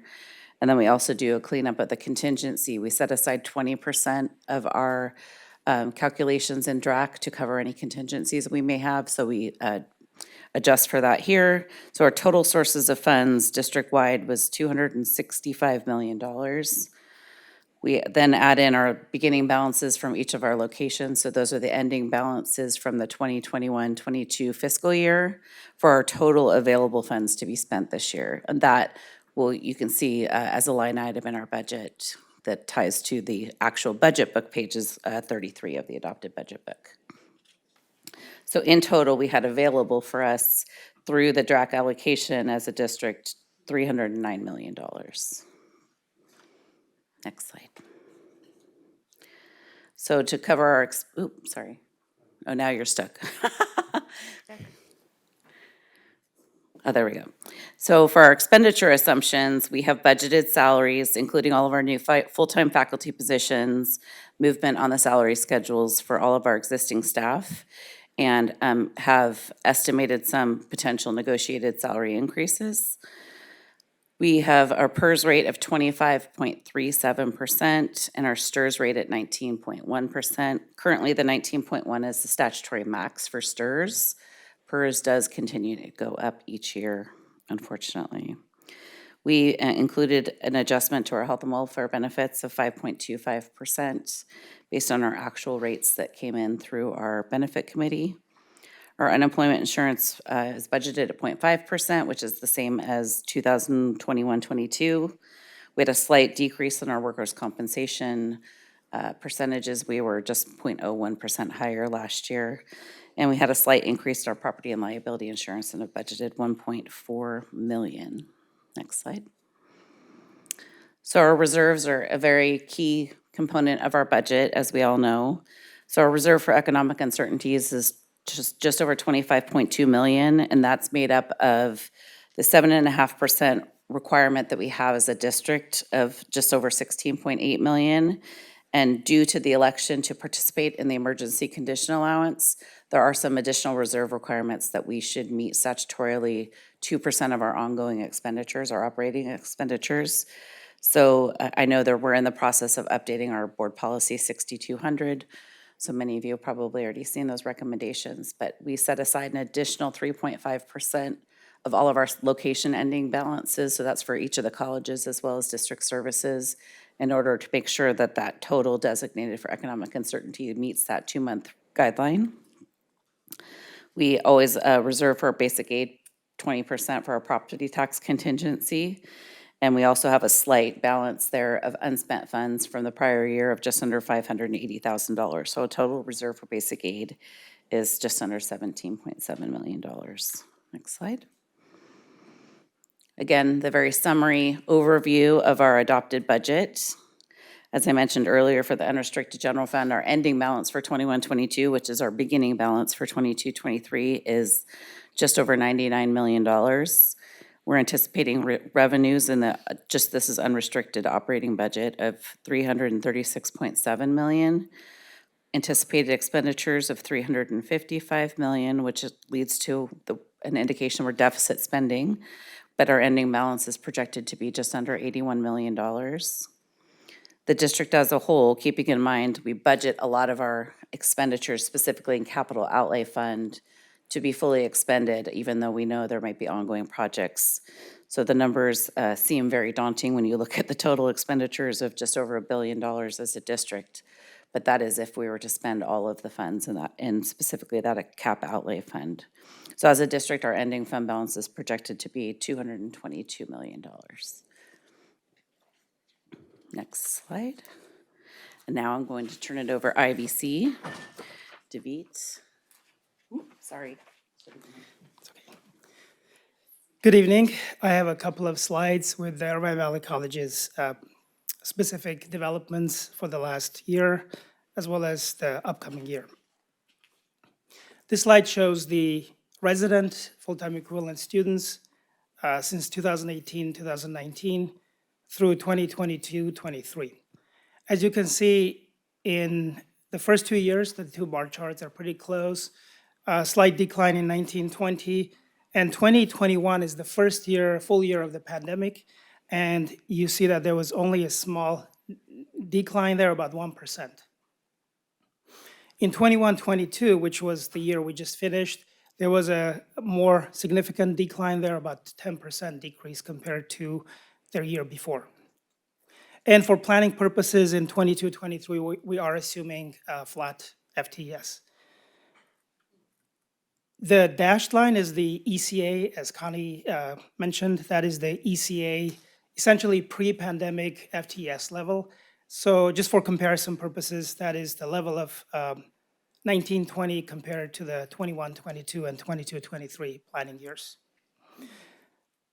Some positive news in the area of CDCP, or enhanced non-credit, as they call it. We've seen some tremendous increases in the area of adult ESL. We've added 3 courses there, and the headcount since 2016 essentially tripled, reaching 1,100 FTS. And so that's one area that I wanted to highlight on this slide. Also, in the area of non-resident FTS, that is not listed here because this is just residents. We've seen about 45% decline, unfortunately, since the pandemic began, due to travel restrictions and other, the pandemic impact.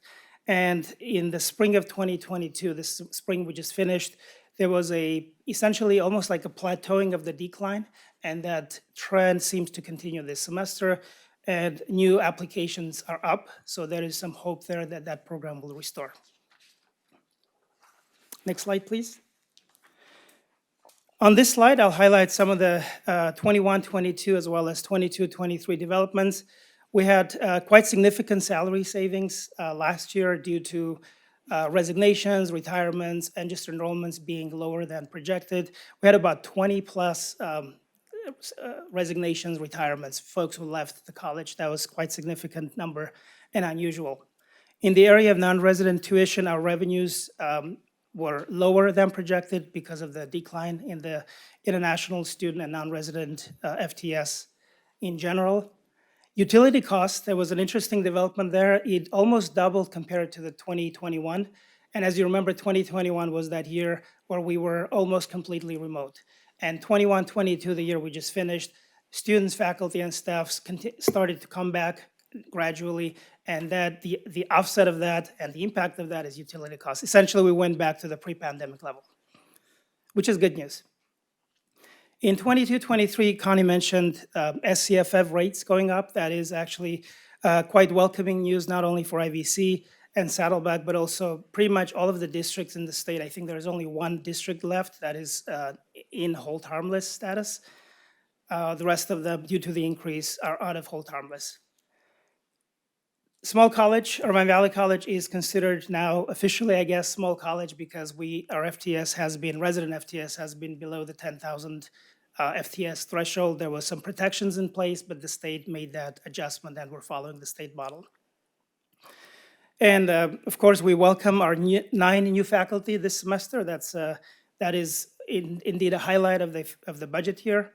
And lastly, HERF, which is our federal stimulus funds. As you remember, CARES Act, CARISA, all these acronyms, we call them all collectively HERF.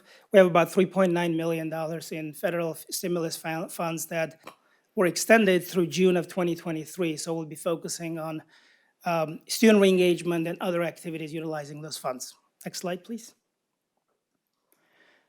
Some planning items for the year, for the future. We're going to be focusing on realignment of resources. There are some areas of the campus that, because of the declined workload, may have excess resources. So one of the efforts that we'll be undergoing is just looking at those areas and potentially realigning and redirecting resources to other areas that potentially have, perhaps have a greater need in terms of student re-engagement and other activities. We'll be looking at efficiency of operations. A big part of this is position review. Those 20 positions that left, we're going to be hiring. And so in that process, we do look at every single position at the President's Executive Council level and with HR in order to make sure that those positions are essentially needed and there's not an opportunity. If there is an opportunity, we take it on. I mentioned re-engagement, engagement. This is an important aspect of what IVC will be doing, and I'm sure our sister college as well. In addition to the HERF dollars, we also have state, what's called COVID-19 Restoration Block Grant. And we don't have the dollar amount, but that's a quite sizable amount as well. So both of those funds will be used essentially to reach out to those students who, as the new term is stopped out, who left since the pandemic began, and trying to understand what it is that they're lacking, what they need, provide those services, and essentially meeting them where they are, and to try to bring them back to the college. And all those who are here, that engagement and retention also goes hand in hand with that.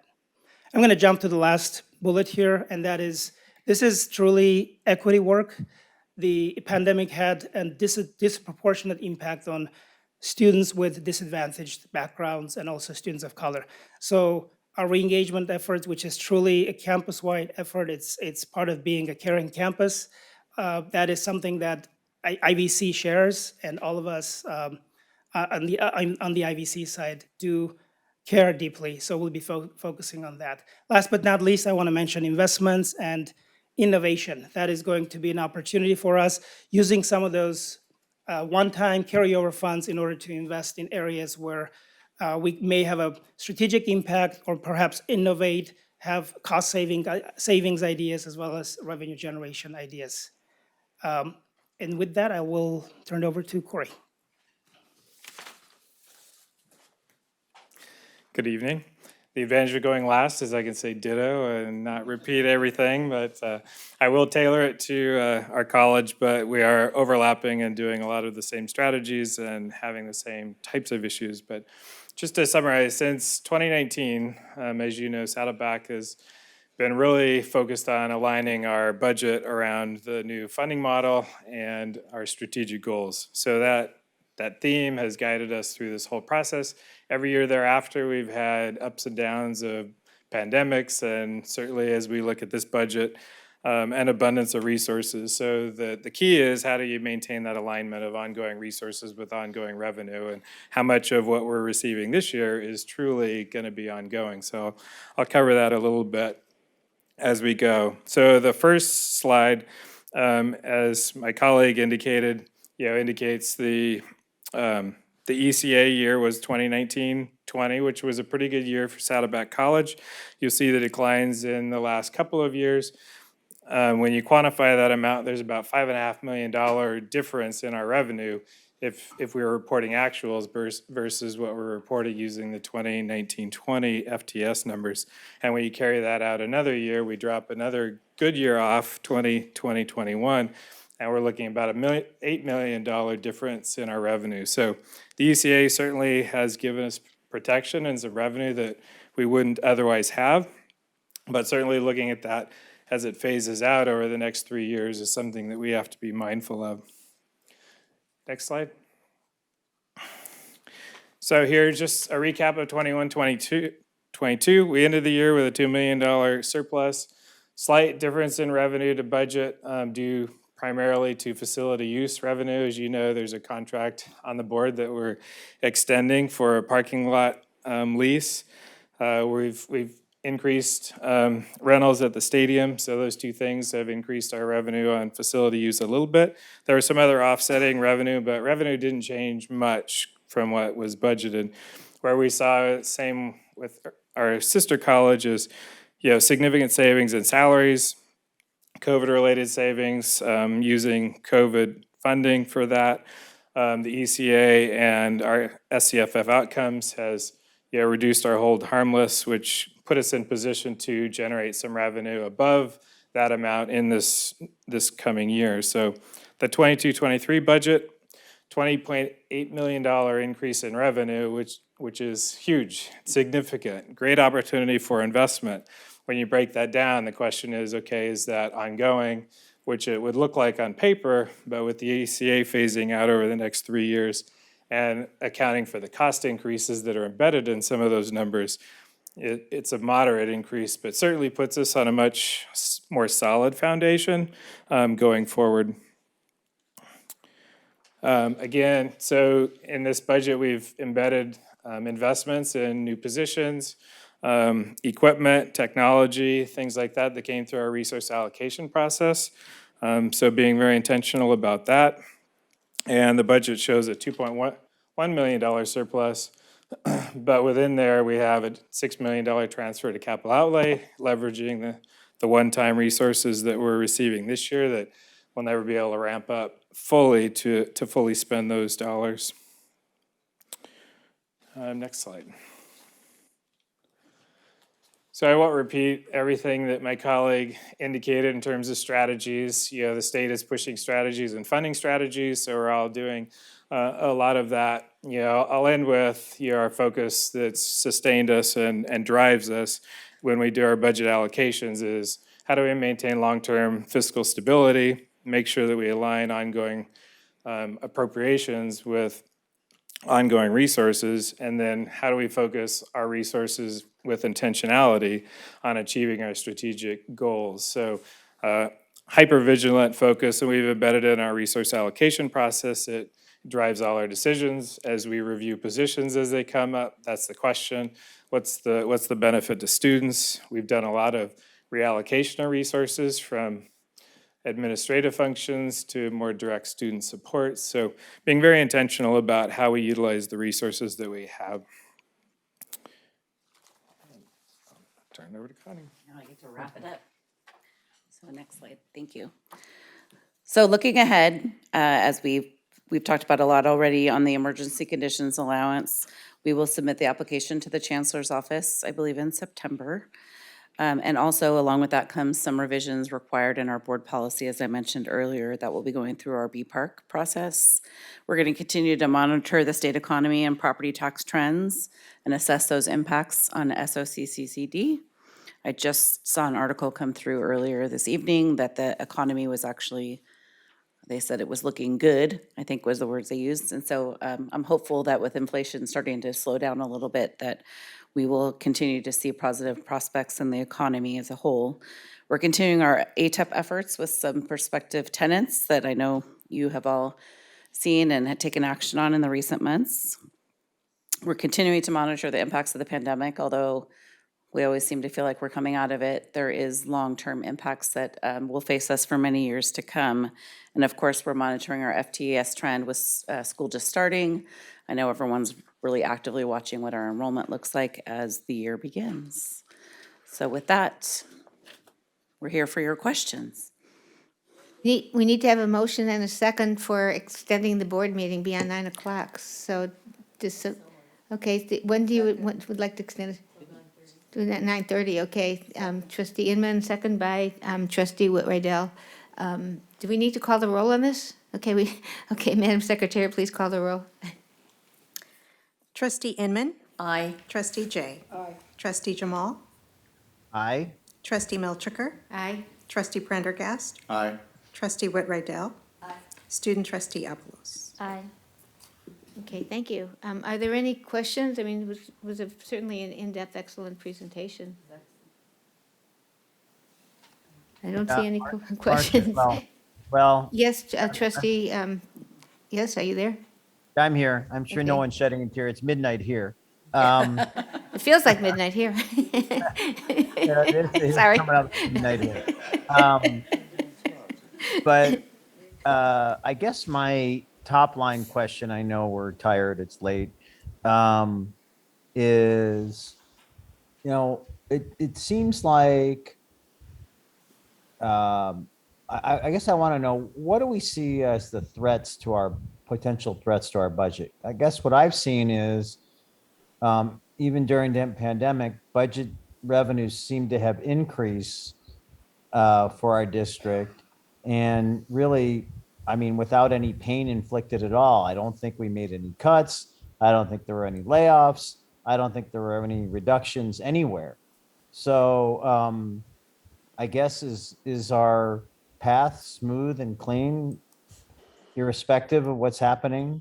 I'm sure in the Anne Marie economy? has something to add, but I know, speaking for myself, and I know both of my colleagues mentioned it too, it's really making sure we're aligning one-time resources with one-time expenditures and looking at our true operating budget and what's available to us ongoing and doing the analysis on future cost increase with salaries, et cetera. So it's really doing a lot of projections and separating those two, because a lot of the monies we've received over the last few years have really been one-time in nature, and making sure that we're allocating those resources to one-time costs instead of ongoing.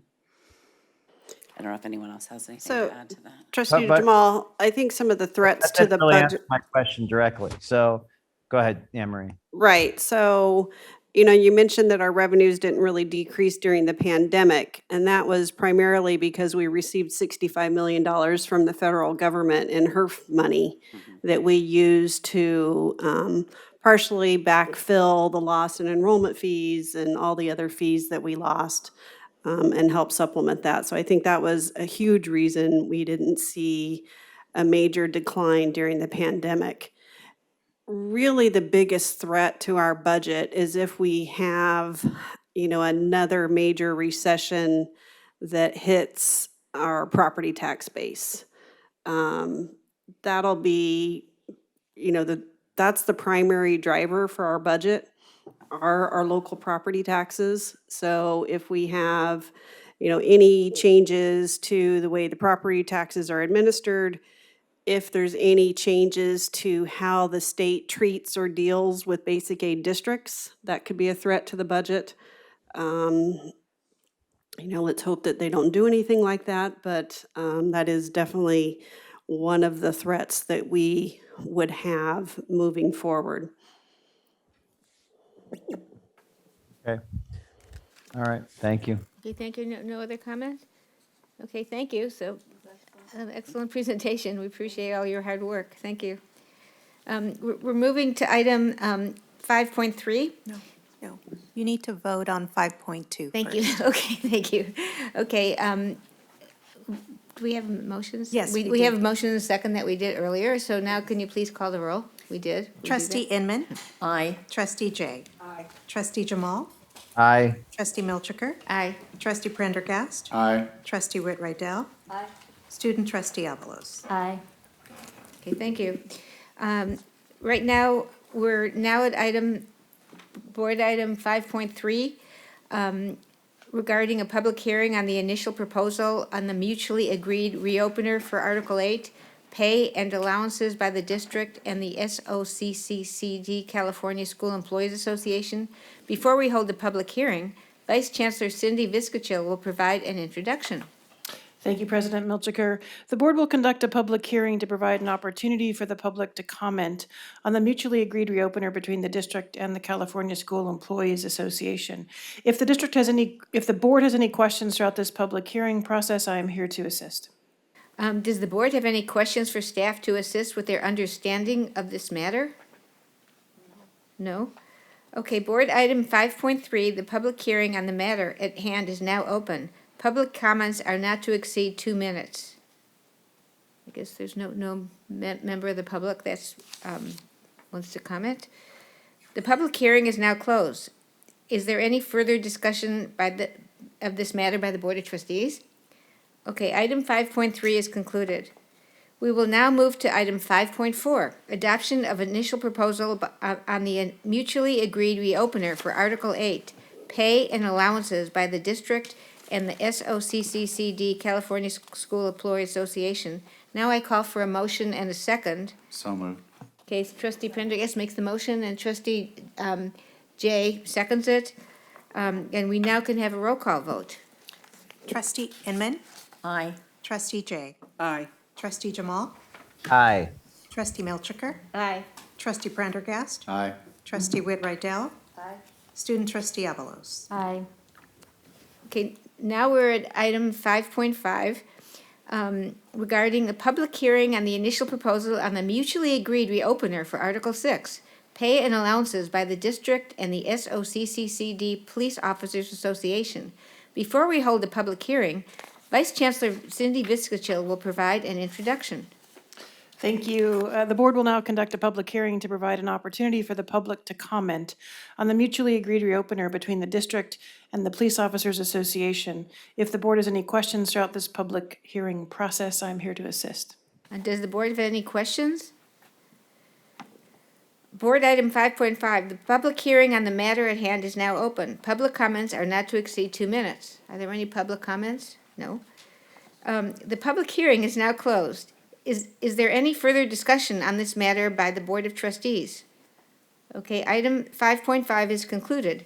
We will now move to item 5.6, the adoption of the initial proposal on the mutually agreed reopener for Article 6, pay and allowances for the district and the SOCCCD Police Officers Association. So we So need a moved. motion and a second. So moved.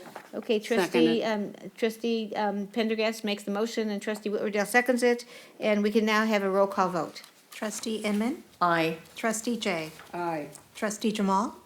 Aye. Trustee Milchiker. Aye. Trustee Prendergast. Aye. Trustee Whit Rydell. Aye. Student Trustee Avalos. Aye. Okay, thank you. And we're moving now to the resolution, item 6.0. 6.1, Women's Equality Day, and I believe Trustee Whit Rydell will read the resolution. There's only one resolution on the agenda this month, and I think it's very important. The South Orange County Community College District is pleased to commemorate the Women's Equality Day on August 26th as a national day celebrating the importance of the women's suffrage movement and the work to secure and expand equal rights for women today. I so moved. Can I have a second? Okay, can you please call the roll for the, Was the second trustee Inman? Okay. Yeah. Trustee Inman? Aye. Trustee Jay? Aye. Trustee Jamal? Aye. Trustee Milchiker? aye? Trustee Prendergast? Aye. Trustee Whit-Rydell? Aye. Student trustee Avalos? Aye. Okay, the next item is it's having to do with board member compensation. And it says the adjustment of the monthly compensation for Board of Trustee members will be moved from $787.50 to $400 for board members. And since the student trustees get half this amount, the student trustee will receive $200 pursuant to Board Policy 2725. So do we have a motion and a second for this? So moved. Okay, trustee Prendergast makes the motion. Second. Trustee Whit-Rydell seconds it. Are there any comments? Yeah, I have a comment. Yes? So I'm glad this was on the agenda because I think that, I mean, all items of compensation should be transparent and on the agenda, whether it's employees or a board. And I know there's not a lot of sympathy in the public for compensation of elected officials, and I totally understand that. I just want to say that that I think we're walking the walk. This Board of Trustees, our enrollments have declined fairly significantly, maybe less than other districts, but have declined. And as a result, our board is taking a decrease in the stipend. And so I don't expect any applause from anybody.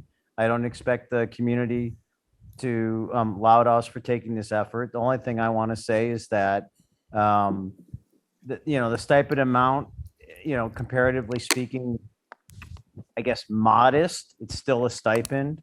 We are taking a decrease of nearly 50%, and this is because enrollments have gone down. And so I think it's, the right thing to do. If enrollments go down, I think that there should be consequences to that. And I think this action is reflective of that. So that's what I wanted to say. Okay, thanks. Okay, can you please call the roll? Trustee Inman? Aye. Trustee Jay? Aye. Trustee Jamal? Aye. Trustee Milchiker? Aye. Trustee Pendergast? Aye. Trustee Whit-Rydell? Aye. Student trustee Avalos? Aye. Okay, and the next item is item,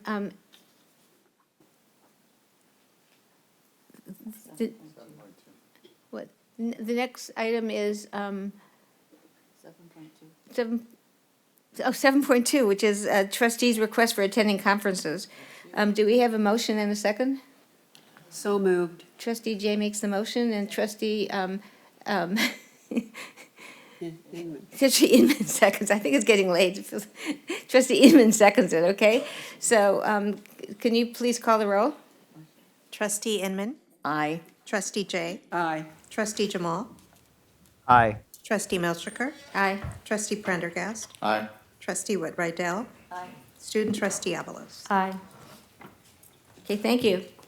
And the next item, the consent calendar.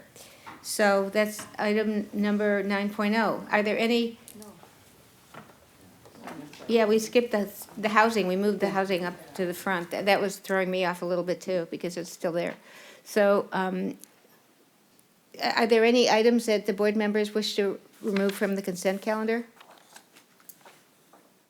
I don't wish to remove anyone, but I did want to make a comment. So, and I wanted to make a comment on 9.4. We have to pull it, okay. Okay, so do you want to pull it then, or? Yeah. Okay, I think that's the official way to do it, actually.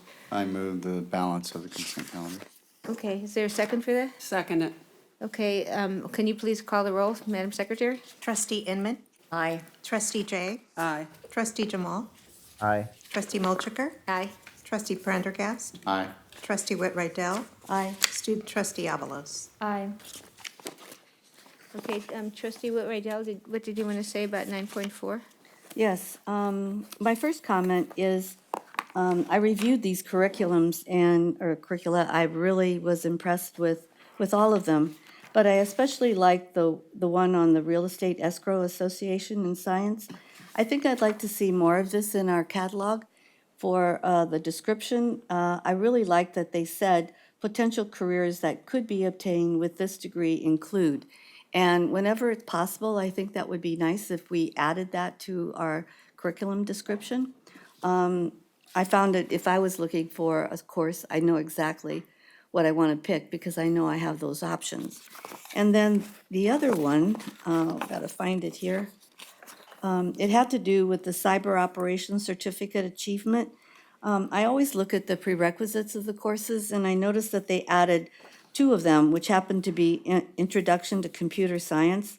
And I have to say that these students will be far better prepared with this introduction and then going into the real topic. I just wanted to applaud them for doing that because sometimes in nursing, we did the same thing. We had a prerequisite and it made such a difference. So I applaud the program. Thank you. Thank you, thank you. Thank you. Do you want to make a motion and to approve it, or?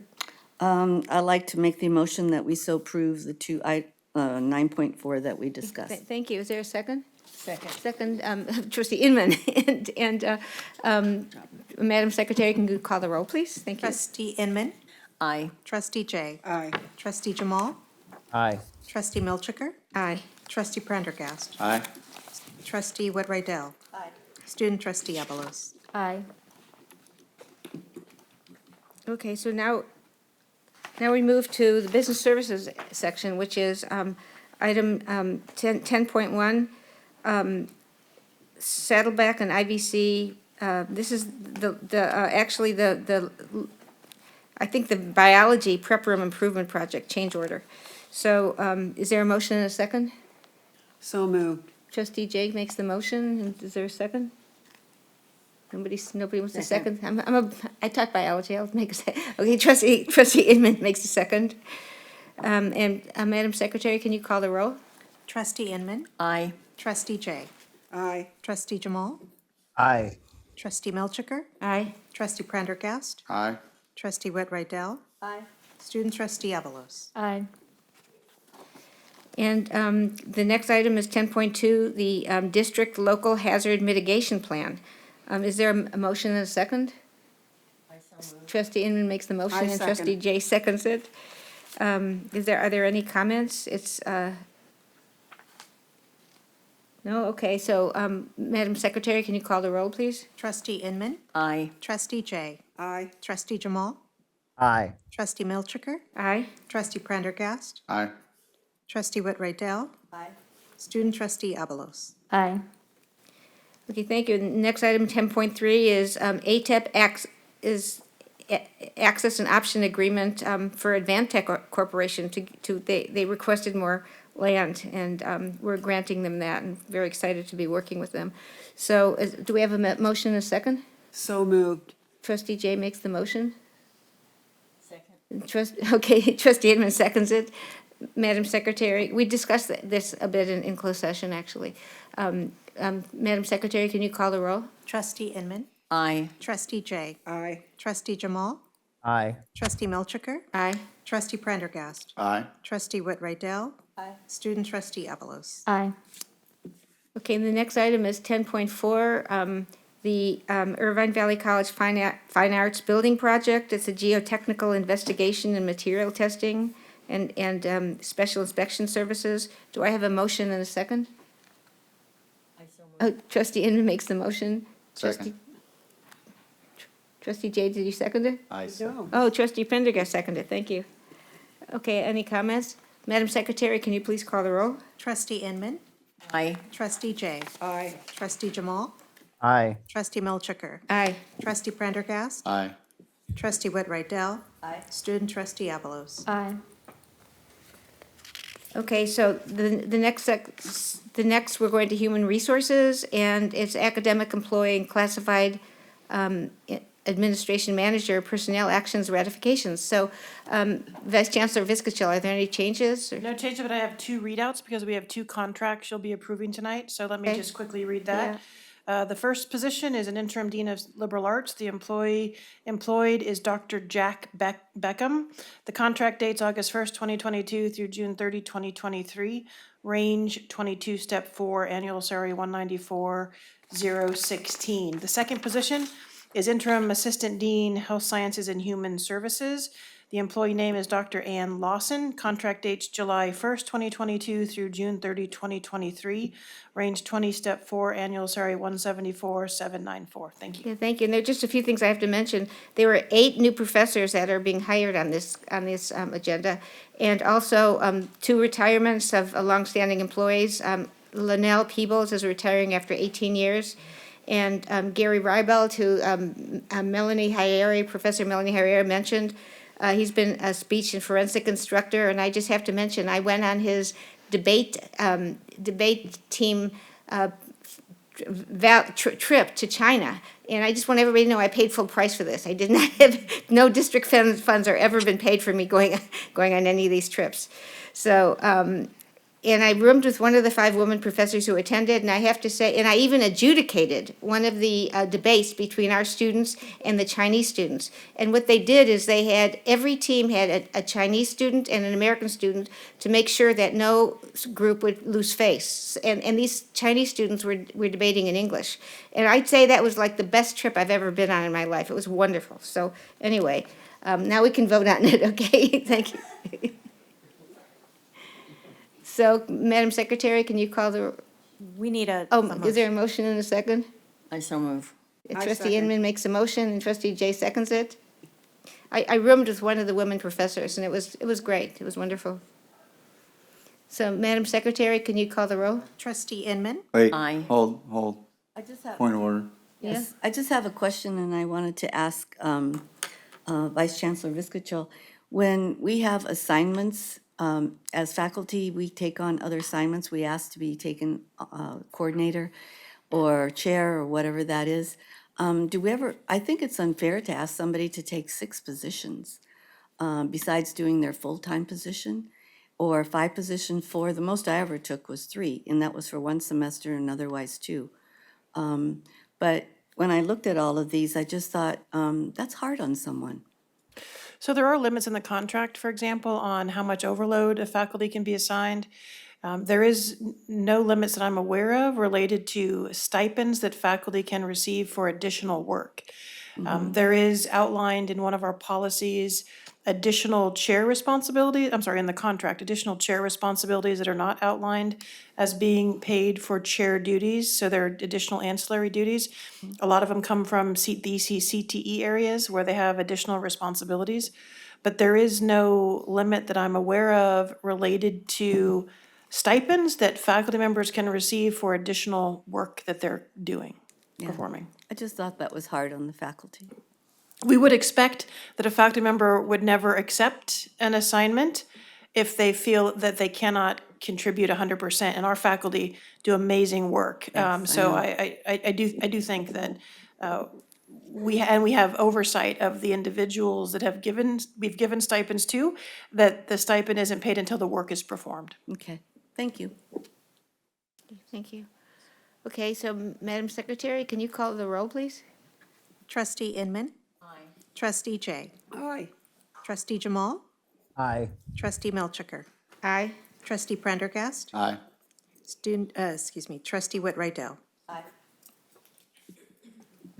The next item is classified personnel items. And Vice Chancellor Viscacho, are there any changes on this? No changes, thank you. Okay, thank you. And there's one longtime a person that's retiring, Efren Malagan, the athletic equipment specialist, is retiring after 33 years. A lot of people are retiring and leaving, but we're getting a lot of new great people in, so it's okay. And a lot of wonderful people are staying, so that's even better. So is there a motion and a second, please? I so move. So, No, I wanted to. You gotta ask for discussion. I think we can make a motion Motion second, first. then you can Okay. discuss. Okay, trustee Inman makes the motion. And is there a second? I second it. And trustee Jay seconds it, and then trustee Whit-Rydell, now Yeah, you I'd like can to comment. ask a question. When I went over this, I noticed that there was a lot of reorganization, reclassification, and I just wanted to know why it's a lot. And maybe we could have an outline, a grid, or what we're doing, or I would just like to know more about It it. looks like a lot. The reality is that we do a reorganization when we assign an employee group to a new supervisor. So what you're seeing is the assignment of employees to a different supervisor. Yeah, I saw that. Why are we, So we call it a reorganization because we want to make sure in the Workday system that all that's accounted for. And so that is why it goes to you for approval of a reorganization. So you're approving that they're being placed under a different supervisor, for example. That's the majority of what we're seeing today in reorganizations. okay, and No why- no difference in pay or position or class, just simply moving a group of employees to a different supervisor. And I guess I'm asking why? Why do we do that? Why is that happening? So there's a variety of different reasons. For example, Saddleback College eliminated a dean position. So all of those employees that were under that dean has to now be moved under a different dean, so they have a supervisor that they're attached to. That's an example of why we would do it. Okay. I guess if, to me, that's something major when we're doing that, and I was just surprised that I didn't know that. So maybe in the future, if that happens, you could send us a grid or some sort to show that the organization is different. I just felt that I needed to know more about this, that's all. I Okay. don't know about the rest of the staff or I the. can work with the chancellor on what might be acceptable for you to be able to better understand what we're doing when it comes to reorganization. Some of them are very simple in terms of a new position or a classification that's added. But in these cases, yeah, we could probably produce something for you showing who are the employees going, being moved and who were the supervisor they're being moved under. Yeah, I think more so than anything is the why. So that's important to the structure of our colleges. Understood, thank you. Thank you. Thank you. Okay, Madam Secretary, can you call the roll, please? Trustee Inman. Aye. Trustee Jay. Aye. Trustee Jamal. Aye. Trustee Melchiker. Aye. Trustee Prendergast. Aye. Trustee Whitwright-Dell. Aye. Okay, item 11.3 is Saddleback College, actually, 23-24 tenure track hiring authorizations. And they're looking for 30 new faculty additions. So is there a motion and a second? Trustee Inman makes a motion, Trustee Jay seconds it. Are there any questions? It's exciting to have all these new people coming. Madam Secretary, can you call the roll, please? Trustee Inman. Aye. Trustee Jay. Aye. Trustee Jamal. Aye. Trustee Melchiker. Aye. Trustee Prendergast. Aye. Trustee Whitwright-Dell. Okay, item 10.5, destruction of Class 3 disposable records. Is there a motion and a second? So moved. Trustee Jay makes the motion. Is there a second? Trustee Inman, do you want to make a second? Second. Second. Just destruction of records. Madam Secretary, can you call the roll, please? Trustee Inman. Aye. Trustee Jay. Aye. Trustee Jamal. Aye. Trustee Melchiker. Aye. Trustee Prendergast. Aye. Trustee Whitwright-Dell. And the next one is emergency conditions allowance, ECA application. We're applying to be held harmless for our decrease in students enrollment, so that we will be held harmless if they apply. And apparently they always accept, so we wouldn't be harmed at having a decrease in enrollment at all, so that's great. Is there a motion and a second? A motion and a second? You So don't- moved. So moved. Trustee Pendergrass makes a motion, and there's, Second Trustee it. Inman seconds it. Are there any questions or any comments? Okay, Madam Secretary, can you call the roll, please? 7 people. Trustee Inman. Aye. Trustee Jay. Aye. Trustee Jamal. Aye. Trustee Melchiker. Aye. Trustee Prendergast. Aye. Trustee Whitwright-Dell. Student Trustee Avalos. Okay, and now there's just a few extra items. There's 13.1, staff response to public comments. These are just information items. 13.2, speakers, just 2 speakers. 13.3, facilities plan status report. 13.4, basic aid report. 13.5, quarterly investment report. 13.6, HERF monthly summary. 13.7 retiree OPEB trust fund, and 13.8 pension stabilization fund. And then there's three very, very informative reports from the Chancellor Juliana Barnes and Saddleback College President John Hernandez and Saddleback College President Elliott Stern. But I'm going to ask if there's any oral reports. Chancellor Dr. Juliana Barnes, do you have any comments you'd like to make? Well, seeing that it's the next day, under Trustee Jamal's clock, I'm going to be quick. Obviously, this is my first meeting, and so I just want to say, I actually had some words here, but I'm just going to speak from the heart and just say thank you to all of you for really opening up your arms and accepting me into the district. Today's day 19 for me, finished 3 weeks, so it's really early on, but I've had the opportunity to meet with many of you already, and I'm looking forward to meeting with many more of you for months and years ahead. And, you know, I keep hearing talk of this vibe and care and DEIA and inclusion, and it's real. It makes me teary-eyed. It warms my heart and my mind to know that this is a community that values students, that values employees, and values inclusion. And I'm in. So just know that I'm here to support the work and the vision of the colleges in the district. And again, very grateful to be here in community with all of you. So thank you, thank you. Thank you. We're Thank so you. glad that you're here. We were very glad. Okay, Irvine Valley College President, Dr. John Hernandez, do you have anything to say? Thank you, Trustee Milchiker. I know it's late, but I would be remiss if I didn't publicly acknowledge and thank IVC's Academic Affairs Committee under the leadership of Professor Carolina Cusoy for planning a truly engaging and diverse set of offerings during Professional Development Week. And I also want to commend the Office of Student Life in collaboration with ASIVC for a week-long set of activities as part of our Welcome Week. It truly did warm a lot of our hearts to see so many students back on campus, and each day was such a different focus, and it truly, I believe, welcomed and embraced our students. And lastly, Dr. Barnes, it's good to know that we have a second career as talk show co-hosts. You absolutely do. Yeah, absolutely. And it's been so wonderful to have the students and the faculty and everybody back on campus. Okay, Saddleback College President, Dr. Elliott Stern. We were looking forward to a meet and greet for Dr. Barnes, but before I could turn my head, she had already met 200 people waiting in line for breakfast. So we didn't need much of a meet and greet, but we promised to have more in the future. I want to thank the board tonight for giving us the go-ahead to continue the pursuit of student housing. When I came here 3.5 years ago, one of the early meetings I had was with Perry Mead, then student ASG president, who talked about the importance of student housing, that it was an important issue for ASG, and it still is. Blake Stevens was also very instrumental in pushing for that very early on in our discussions. Tonight we acknowledge that part of how we build enrollment, part of how we make students successful is remembering Maslow and remembering their basic needs. This term we put out a student needs survey, a rather innovative idea put together by our IR office and student services, where we polled 7,000 students and their needs, and we are looking not only at the aggregated data, but we are responding to those needs student by student.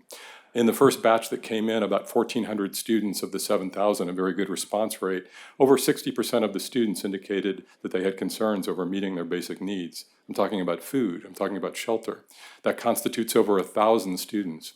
So when we think about basic needs of students, we go to restaurants and we go to our cars and we don't see tent cities and we think that it's nowhere around us. But it's on our own campus, and it's the most important thing we can do to make students successful. It's Maslow, it's basic, it's about truly being careful and caring about students. So thank you for giving us the opportunity tonight to continue pursuing student housing. Thank you. Thank you, Maslow hierarchy. Thank you. Okay, the next one is Dr. Anne Marie Gable. Do you have anything to? No? Okay, and Dr. Chris McDonald, do you have anything? In the interest of time, no report. Okay, thank you. And Dr. Cindy Viscachill, do you have any report? Just one thank you and acknowledgement. Officer Ryan Maligi has been the vice president of the Police Officers Association since I've been here in 2017. I think Bo would agree he's been an excellent vice president. We are losing him. He accepted a position at Cal State Long Beach. Long Beach is getting an excellent officer and an excellent person. But I wanted to thank and acknowledge Officer Maligi's work on behalf of POA. It's been a pleasure to work with him. Thank you. Thank you, thank you, thank you. And on behalf of the Board of Trustees, we would like to adjourn the meeting in memory of Saddleback College faculty member Bill Riley, who recently passed away. Bill had a 42-year career at Saddleback College. He started the art gallery. Bill founded and then chaired both the drawing and printmaking programs. He was popular with his students and colleagues alike. Many called him the most popular professor in fine arts. He was a nationally known artist. I fondly recall having many discussions with Bill and his wife Maureen. Bill is remembered as one of the Saddleback College's kindest, most friendly, and talented faculty members. We extend condolences to Bill's students, colleagues, and friends, and our prayers will be with his wife of 42 years, Maureen, his family, his colleagues, and all who loved him. The meeting's adjourned. Thank you.